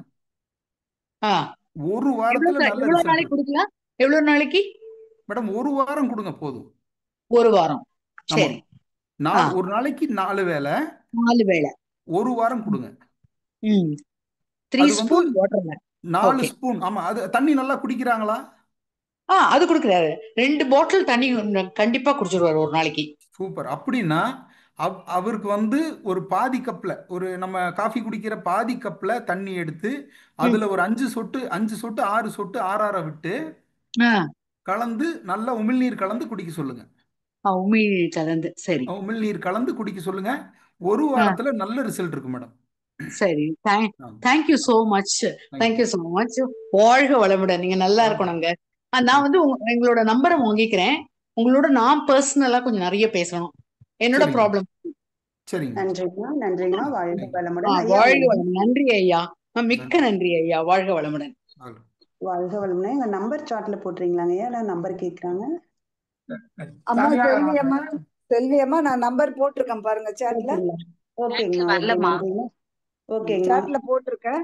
நீங்க இன்னும் போஸ்டர்ல கூட, நம்ம குரூப்ல போஸ்டர்ல ஐயாவோட நம்பரோட தான் போஸ்டர் போட்டிருக்கோம். இப்ப சாட்லயும் போட்டிருக்கோம். தேவையானவங்க நோட் பண்ணிக்கலாம். ஓகேங்கம்மா, நன்றிங்கம்மா. ஜெயலட்சுமி அம்மா. வாழ்க வளமுடன் ஐயா. ஐயா வாழ்க வளமுடன். எனக்கு வந்து இப்போ 1 வருஷமா சுத்தமா கீழேயே உட்கார முடியல. கால்ல வந்து ரைட் சைடுல வந்து பெருவிரலுக்கு பக்கத்துல எலும்பு மாதிரி வீக்கமா வந்திருக்கு. போன் மாதிரியே தான் தெரியுது. எனக்கு லெஃப்ட் சைடு கால் ஃபுல்லா முட்டியெல்லாம் அதிகமா வீங்கி இருக்கு. சுத்தமா குனிஞ்சா கூட எனக்கு ரொம்ப வலிக்குது. குனிஞ்சா கூட குனிய முடியல. எக்ஸசைஸ் பண்ணும்போது கூட மூச்சு வாங்குது, குனிய முடியல, என்னால நிமிர முடியல. கோலம் கூட நான் நல்லா போடுவேன். இப்ப போடுறதுல 1 இயரா குனிய முடியறதுக்கு மத்த வேலையெல்லாம் செய்யறது இல்ல. எக்ஸசைஸ் இந்த தியானம் பண்ணும்போது கூட உட்கார்ந்தேன்னா half an hour உட்காரதுக்கு 10 நிமிஷம் தான் என்னால உட்கார முடியுது. அசைஞ்சுதான் உட்காடுறேன். என்னால ஸ்டெடியா உட்கார முடியலைங்க ஐயா. என்ன பண்ணலாம்னு சொல்லுங்க. அம்மா, உங்களுடைய கால் கட்டவரல் இருக்கு இல்லையா? ஆமா. என்னோட வீடியோ நீங்க பாத்திருக்கீங்களா நான் பேசுறது? அம்மா, உங்களுடைய கால் கட்டவரலுடைய வெளிப்பகுதியில இந்த இடத்துல மரம் மாதிரி இருக்கா பாருங்க, டச் பண்ணி பாருங்க. ஆமா ஐயா, கல் மாதிரி இருக்கு. கல்லு மாதிரி இருக்கு. இந்த இடம் வீங்கி இருக்குங்களா? ஆமாங்க ஐயா, வீங்கி இருக்கு. யூரிக் ஆசிட் எப்ப செக் பண்ணீங்க கடைசியா? யூரிக் ஆசிட் இப்ப செக் பண்ணல ஐயா. சரி, செக் பண்ண வேண்டாம். செக் பண்ண வேண்டாம். உங்களுக்கு அடிக்கடி சளி எல்லாம் பிடிக்காதுல்ல? இல்ல, கோல்ட் எதுவுமே ஆகாது எனக்கு. நல்லது. அப்படின்னா நீங்க ஃபர்ஸ்ட் ஒரு 4 நாள் எம்டி ஸ்டொமக்ல சொரக்கா ஜூஸ் குடிங்க. சரிங்க. அது குடிச்சிட்டு தான் இருக்கேன் ஐயா. ஆனா எம்டி இதுல குடிக்கிறதுல கொஞ்சம் லேட்டா குடிப்பேன். ஒரு 8 மணிக்கு அந்த மாதிரி குடிப்பேன். அப்ப காலையில ஸ்டார்டிங் ஃபுட் என்னவா எடுப்பீங்க? டிகாஷன், பிளாக் டிகாஷன் எடுத்துக்குவேன். வேண்டாம் மேடம். நாளையில இருந்து அப்படி எடுக்காதீங்க. ஆ நாளையில இருந்து ஃபர்ஸ்ட் ஃபுட்டா சொரக்காய் ஜூஸ் ஒரு 100 மில்லி, சர்க்கரை உப்பு எதுவும் போடாம ம் 100 ml எடுக்க ஸ்டார்ட் பண்ணுங்க 4 நாள். சரி சரிங்க அதுக்கப்புறமா மந்த்லி ட்வைஸ் சொரக்காய் ஜூஸ் எடுங்க. சரிங்க ஐயா. சொரக்காய் கூட்டு, சொரக்காய் பொரியல், ம் கோவக்காய் பொரியல் சமைங்க. இதெல்லாம் சாப்பிட்டே வாங்க. ரெஃப்லசாலஜி தெரபிஸ்ட் யார்கிட்டயாவது போய் யூரிக் ஆசிட ஸ்வைப் பண்ணி விட சொல்லுங்க. சரிங்க ஐயா. சரி. ஆமா, சுத்தமா உட்கார முடியறது இல்ல. ம் இது இப்படியே விட்டீங்கன்னா முடக்குவாதமா மாறி போகும். சரிங்க ஐயா. சரிங்க அதனால ஐயா. தயவு செய்து நான் சொன்னதை கரெக்டா ஃபாலோ பண்ணுங்க. உங்களுக்கு சரி நல்லபடியா சரியாயிரும். சரிங்க ஐயா. நான் வந்து பாக்குறேன் ஐயா. ஆமா, சரிங்க. தேங்க்யூ. சரி வாழ்க வளமுடன் ஐயா. தேங்க்யூ. நன்றிம்மா. வாழ்க வளமுடன். அடுத்ததாக சகுந்தலாமா.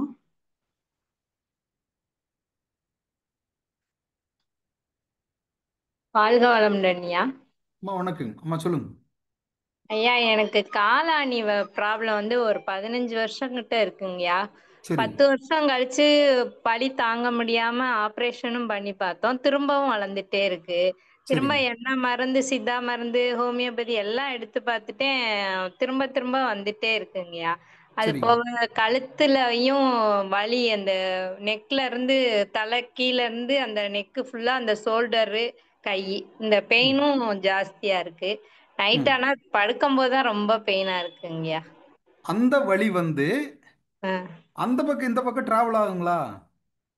இல்லைங்க அந்த வலி வந்து அந்த பக்கம்லாம் ரைட் சைடு மட்டும்தான். ஏதாவது கொஞ்சம் விளக்குமாறு பிடிச்சா கூட அன்னைக்கு ரொம்ப வலிக்கும். அந்த மாதிரி ம் வேலை ஸ்ட்ரெயின் பண்ணி பண்றப்ப பூரா ஜாஸ்தி ஆயிடுது. மத்தபடி வேலை பார்த்துக்கிட்டே தான் இருப்பேன். ம் படுக்கும்போது தான் ரொம்ப வர்ற மாதிரி இருக்கு. எனக்கு ஏகப்பட்ட சின்ன வயசுல இருந்தே தலைவலி, அப்புறம் ம் அல்சர் ப்ராப்ளம். ஹோமியோபதி எடுத்துட்டு தான் இருக்கேன். இப்ப கொஞ்சம் அல்சர் ப்ராப்ளம் பரவாயில்லைங்க. சின்ன வயசுல இருந்து தலைவலி அடிக்கொரக்கா வரும். எப்ப பார்த்தாலும் தலைவலி ரொம்ப தாங்க முடியலைன்னா வாமிட் வந்துரும். அப்ப சரிங்க டேப்லெட் எடுத்துக்குவேன். இந்த ம் காலாணி பிரச்சனை தான் சார் இப்ப ரொம்ப இதா இருக்குது. ஒன்றும் இல்லை. இந்த 2 பிரச்சனைக்குமே நான் உங்களுக்கு அருமையான விளக்கம் சொல்றேன். அதுக்கு வைத்தியமும் நான் சொல்றேன். சொல்லுங்கய்யா. அதாவது உங்களுக்கு அந்த கழுத்துக்கு கீழே, அதாவது தலைக்கு கீழே கழுத்திலிருந்து ஷோல்டர் வரைக்கும் ஒரு பகுதியில் வலிக்குதுன்னு சொல்றீங்க இல்லையா? ஆமாங்கய்யா. அந்த வலி வந்து வாயு வலியா இருக்கலாம். ஓ அதுக்கு வந்து ஒரு நாளைக்கு 4 பல்லு பூண்டு சுட்டு சரிங்கய்யா. சும்மா தீயில காமிச்சு ஆ அந்த 4 பல்ல பூண்டையும் நல்லா வாயில போட்டு நல்லா மென்னு முழுங்கிருங்க. சரிங்கய்யா. இது முழுங்கினதுக்கு அப்புறம் ஒரு சொம்பு சுடு தண்ணி நல்லா சூடா குடிங்க. சரிங்கய்யா. நடங்க, கொஞ்சம் தூரம் நல்லா நடங்க. சரிங்கய்யா. அதுக்கப்புறம் அதுக்கு அடுத்த நாள்ல எப்படி இருக்குன்னு பாருங்க. சரிங்கய்யா. சாப்பாட்டுல ரசத்துல பூண்டு பெருங்காயம் எல்லாம் கொஞ்சம் கூட்டிக்கிங்க. அது அல்சருக்கு ஒண்ணும் செய்யாதாங்கய்யா? ஆமா, அல்சர் ஒன்றும் இருக்கிற ஆகாது, சாப்பிடுங்க. சரிங்கய்யா. ஒன்றும் ஆகாது, தைரியமா சாப்பிடுங்க. ஆ, நீங்க ஹோமியோ ஹோமியோ ஹோமியோ மெடிசன் எடுக்கிறீங்கல்ல, ஆமாங்கய்யா. ஹோமியோ அது வந்து எடுத்துட்டு நல்ல நல்ல மெடிசன், நல்ல மெடிசன். அதாவது பால் தயிரை தவிர்த்துருங்க. அங்க போனதுக்கு அப்புறம் தான் சார் சாப்பிடவே ஆரம்பிச்சிருக்கிறேன் கொஞ்சம். இல்லாட்டினா எங்க வெளியில போய் சாப்பிட்டாலோ எங்கேயாவது போயினாலே வந்து ஒரு 10 நாள் சாப்பிட முடியாது. சரி சரி. வாமிட்டிங் அந்த மாதிரி இருக்கும். ம் ம் அப்புறம் ம் தயிர் ம் சாதம் அந்த மாதிரி சாப்பிடிப்பாங்க. ஹோமியோபதி எடுத்ததுக்கு அப்புறம் கொஞ்சம் பரவாயில்ல, சாப்பிட்டுக்கிறேன், எல்லாம் ம். பண்றேன். இந்த பெயின் மட்டும் குறைய மாட்டேங்குது. கால் ஒன்றும் அன்னைக்கு. இல்லை. ஆ நான் பாருங்க தீர்வதுக்கு சொல்றேன் பாருங்களேன். சரிங்க. நீங்க சாப்பிட்டதுக்கு அப்புறம் பால் தயிர் எடுக்காதீங்க. ஓ சரிங்க. காலையில எம்டி ஸ்டொமக்ல வேணா டீ காஃபி ஏதாவது குடிச்சுக்கோங்க, பிரச்சனை இல்லை. சரி. காலையில சாப்பிட்டதுக்கு அப்புறமா பிரேக்ஃபாஸ்ட் லஞ்ச் இதுக்கப்புறம் இது சாப்பிட்டதுக்கு அப்புறமா ஓ ஆ பால் தயிர் சேர்க்காதீங்க. சரிங்க. மோர் சேர்த்துக்குங்க. ஓகே. ஆ பால் தயிர் மட்டும்தான் உள்ள போய் நொதி மாதிரி பொங்கி ஆ கேஸ்ட்ரிக் அதிகமா உருவாக்குறது பால் தயிர் மட்டும்தான். ஓ சரி. நீங்க பூண்டு அல்லது பெருங்காயம் சேர்த்துறதுனால இது எந்த தொந்தரவும் வராது. சரிங்கய்யா. இப்போ உங்களுக்கு உண்டான என்ன சொல்றது, இந்த பெயின், ஷோல்டர் பெயின், நெக் பெயின்க்கெல்லாம் உங்களுக்கு சொல்லிட்டேன். சரிங்கய்யா. கால் ஆணி வந்து எதனால வருதுன்னா, ஆ ஆக்சுவலா அது வந்து ஒரு சொரியாசிஸ் கூட சேர்ந்தது தான் கால் ஆணி. ஐயா எனக்கு ஃபிளாட் ஃபுட் வேறங்கய்யா. அது அப்படியே பாதம் வந்து ஒரே மாதிரி இருக்கும். நடுவுல அந்த கேப் இருக்காது. அதனால வருது அப்படிங்கிறாங்க டாக்டர். நானும் எல்லா இடத்துலயும் காமிச்சிட்டேன். திரும்ப அந்த மருந்து போட்டு கொஞ்சம் பெயின் குறையுது, அப்புறம் திரும்ப வந்துடுது. வந்தா பெரிய கல்லு மாதிரி வருதுங்கய்யா. அது அந்த இடம் உருண்டு. ஆமா, ஒண்ணும் இல்லை, நான் சொல்றேன் பாருங்களேன். சரிங்க கால் பிளாட் ஃபுட்டா இருக்கிறதுனால கால் ஆணி வராது. சரிங்க வயிறு சுத்தம் இல்லைன்னா தான் கால் ஆணி வரும். ஓகேங்கய்யா. ஆமாங்கய்யா, மலச்சிக்கல் பிரச்சனையும் இருக்குங்கய்யா. நீங்க அதான் அப்ப வயிறு சுத்தம் இல்லைன்னு அர்த்தம். சரிங்கய்யா. அப்ப நீங்க கடைசியா பேதிக்கு குடிச்சு எத்தனை நாள் ஆச்சு? அப்பெல்லாம் குடிக்கிறதே இல்லைங்கய்யா. ஆமா, குடிக்கணும்ல. சரிங்கய்யா. பேதிக்கு குறைஞ்சது ஒரு 3 மாசத்துக்கு ஒரு தடவையாவது குடிக்கணும் இல்லைங்களா? சரிங்க, இனிமே செய்யறேன். ஆமா, வயித்தை சுத்தம் பண்றதுக்கு என்னென்ன பண்ணணும்னு பாருங்க. சரிங்க. ஒண்ணு, பேதிக்கு குடிங்க. இன்னொன்னு, ஒரு வேளை சாப்பிட்டதுக்கு அப்புறம் அடுத்தது நல்லா பசி எடுக்கிற வரைக்கும் வேற எந்த உணவையும் எடுக்காதீங்க. என்னங்க? அம்மா, ஒரு வேளை சாப்பிடுறீங்கல்ல? ஆமாங்கய்யா. இப்ப உதாரணமா காலையில சாப்பிடுறீங்கன்னா மதியம் பசி எடுத்ததுக்கு அப்புறம் சாப்பிடுங்க. சரிங்க. இதுக்கு இடையில தண்ணி மட்டும் நிறைய குடிங்க. சரிங்க. அம்மா, உடம்பு நல்லபடியா ரெடி ஆயிரும். நீங்க பேதிக்கு குடிச்சிட்டீங்கனாலே அந்த காலாணியுடைய வலி இருக்காது. சரிங்கய்யா. இந்த காலாணி அல்சர் தொந்தரவெல்லாம் சரியாகிற வரைக்கும் பால் தயிர் சேர்த்துக்காதீங்க. சரிங்க. அப்ப டீ காஃபியும் குடிக்க கூடாதாங்கய்யா? பால் பிளாக் காஃபி, பிளாக் டீ குடிக்கலாம். ஓகேங்கய்யா. பால் டீ, பால் காஃபி குடிக்காதீங்க. Okay okay. ஆமா, நீங்க அருமையா சரியாகும். எங்கிட்ட வர பேஷண்ட்டுகளுக்கு இந்த மாதிரி தான் நாங்க செய்யறோம். அருமையா கியூர் ஆகுது. சரிங்க. அடிக்கொரக்கா தலைவலி ஏன் வருதுன்னே தெரியலங்க. எதுக்கு எடுத்தாலும். ஆனா நீங்க சொன்ன மாதிரி கோபம், பயம். ஆமா, அதாவது மலக்குடல்ல மலம் தேங்கியே இருந்ததுன்னு வைங்களேன். சரிங்க. அந்த வாயு வந்து கண்டிப்பா தலைவலிக்கிறதுல நிறைய வாய்ப்பு இருக்கு. நீங்க வயித்தை சுத்தம் பண்ணுங்க. ஓகேங்கய்யா. உங்களுக்கு இருக்கிற பாதி பிரச்சனை சரியாயிரும். தேங்க்யூங்கய்யா. நல்லது. நன்றிங்கய்யா. வாழ்க வளமுடன். சாரிம்மா, கொஞ்சம் டைம் எடுத்து. ஆமா, நேரம் ஆகுதுமா. நம்ம அடுத்த ப்ரோக்ராம் ஆகுது. விஜயன் ஐயா கொஞ்சம் சீக்கிரம் ரொம்ப ஷார்ட்டாவே கேக்குறேம்மா. இந்த கால்ல வந்து பாதம் இருக்குல்ல சார், பாதத்துக்கு ஜஸ்ட் மேல அந்த இதுல வந்து பெயின் இருக்கு சார். என்ன அப்படின்றது ஒன்றும் புரியல. எதனால நடந்தேன்னா இப்ப இல்ல, இன்னும் பாதம் கடைசி பாதத்துக்கு ஜஸ்ட் மேல அந்த ஒரு பெரிய நரம்பு மாதிரி அந்த இடத்துல, இந்த இடத்துல. ஆமா ஆமா. தூங்கி எழும்பி கால் ஊன முடியலீங்களா? அப்படியெல்லாம் ஒண்ணும் இல்ல. பட் நிறைய வாக்கிங் போனோம்னா, 1/2 hour வாக்கிங் போனோம்னா அது மாதிரி வருதுங்க ஐயா. செப்பல் மட்டும் கெட்டியான செப்பல் போடுங்க சார். சரி, ஓகே, அது பண்றேன். ஓகே, அது ரைட் லெக்ல மட்டும் தான் இருக்கு. செப்பல் மட்டும் கெட்டியான செப்பல் போடுங்க. சரி, ஓகே. நெக்ஸ்ட் வந்து சுகர் வந்து இப்போ இதுவரையிலும் வந்து இல்லாம வருது. 135 ஃபாஸ்டிங் இருக்கு. அப்புறமா இது வந்து 160 இருக்கு. ஸோ மெடிசன் சாப்பிடணும். நாங்க மெடிசன் சாப்பிடாம எப்படி நான் மேனேஜ் பண்ண முடியும் சார்? நல்ல பசி எடுத்து சாப்பிடுங்க. சரிங்க ஐயா. சாப்பிடும்போது நல்லா மென்னு சாப்பிடுங்க. பிரஷர் இருக்கா? இல்லைங்க ஐயா. அப்படி இல்லைன்னா ஊறுகாய் வச்சு சாப்பிடுங்க. சரி, ஓகே. ஊறுகாய் நீங்க வச்சிட்டீங்கன்னா உமிழ்நீர் நல்லா சுரக்குங்களா? ஓகே. அந்த உமிழ்நீர் எவ்வளவுக்கு எவ்வளவு சுரக்குதோ அவ்வளவுக்கு அவ்வளவு பேங்க்ரியாஸும் கால் பிளேடரும் நல்லா வேலை செய்யும். சரிங்க ஐயா. ஓகே ஐயா. வாழ்க வளமுடன் ஐயா. வாழ்க வளமுடன். நன்றிங்க ஐயா. வாழ்க வளமுடன். அவரோட நம்பர் வந்து குரூப் சாட்ல நான் இல்லன்னு வருதுமா. நம்பர் கிடைக்குங்களா? நான் போட்டு விடுறேங்க. நான் போட்டு விடுறேன். அந்த போஸ்டர்லயே இருக்குங்க ஐயா ஐயாவோட நம்பர். சரிங்க, சரிங்கம்மா. சரிங்க. ஷேர் பண்றேன். தேங்க்யூ. நன்றிங்க ஐயா. உமாமா அன்மியூட் பண்ணிட்டு உங்க கேள்வி கொஞ்சம் ஷார்ட்டா கேளுங்க. டைம் ஆயிடுச்சு நமக்கு தற்சோதனைக்கு. ஆமா, உமாமாவோட நிறைவு செய்துக்கலாங்கம்மா. ஆமாங்கம்மா, நிச்சயமா. உமாமா அன்மியூட் பண்ணிக்கோங்க. 1 டைம் டச் பண்ணிக்கோங்க. உமா மகேஸ்வரி அம்மா, அன்மியூட் ஆப்ஷன் கேக்குது பாருங்க. 1 டைம் டச் பண்ணுங்க. சரிங்க. நன்றிங்க ஐயா. நன்றிங்க ஐயா. வாழ்க வளமுடன். இது வரைக்கும் நமக்கு ஐயா வந்து பல்வேறு விதமான கேள்விகளுக்கு வந்து ரொம்ப தெளிவாகவும் விளக்கமாகவும் அழகாகவும் பதில் சொன்ன ஐயா அவர்களை அனைவரும் மீண்டும் ஒரு முறை துரிய நிறையிலிருந்து வாழ்த்துவோம். வாழ்க கீழே வளமுடன். வாழ்க வளமுடன்மா. அம்மா சீக்கிரம் உங்களோட கேள்வி கேளுங்க, நமக்கு டைம் ஆயிடுச்சு தற்சோதனைக்கு. அம்மா நீங்க வாழ்த்திடலாங்கம்மா, வாழ்த்தி நிறைய செய்துக்கலாம். அம்மா அது மியூட் ஆயிடுச்சு. மியூட் பண்ணிடுங்கம்மா.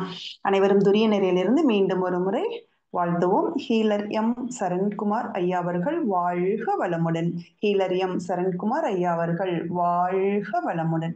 ஹீலர் எம் சரண்குமார் ஐயா அவர்களும் அவர்களது அன்பு குடும்பத்தில் அனைவரும் அருட்பேராற்றல் கருணையினால் உடல் நலம், நீள் ஆயுள், நிறை செல்வம், உயர் புகழ், மெய்ஞானம் ஓங்கி வாழ்க வளமுடன், வாழ்க வளமுடன், வாழ்க வளமுடன். மிக்க மிக்க நன்றிங்க ஐயா. மிக்க ஐயா நன்றிங்க ஐயா. நன்றிங்க ஐயா, வாழ்க வளமுடன். ஐயா நான் கவிதா பேசுறேன். மிக்க நன்றிங்க ஐயா, வாழ்க வளமுடன். வந்து கேட்டதுக்காக வந்து இருந்து இந்த ப்ரோக்ராமே ரொம்ப நல்லா சிறப்பா கேள்வி பதில இருந்து நம்ம நீங்க கொடுத்த ஸ்பீச்ல இருந்து எல்லாம் நல்லா இருந்ததுங்கய்யா. ரொம்ப நன்றி, வாழ்க வளமுடன். நன்றிங்க ஐயா, மிக்க நன்றி. நன்றி, எங்களுக்கு ரொம்ப பிடிச்சிருச்சு. நீங்க ரொம்ப நிதானமா, ஃபாஸ்டும் இல்லாம ஸ்லோவும் இல்லாம உங்களோட டோன் ரொம்ப நல்லா இருந்தது. நன்றிங்க ஐயா, வாழ்க வளமுடன்.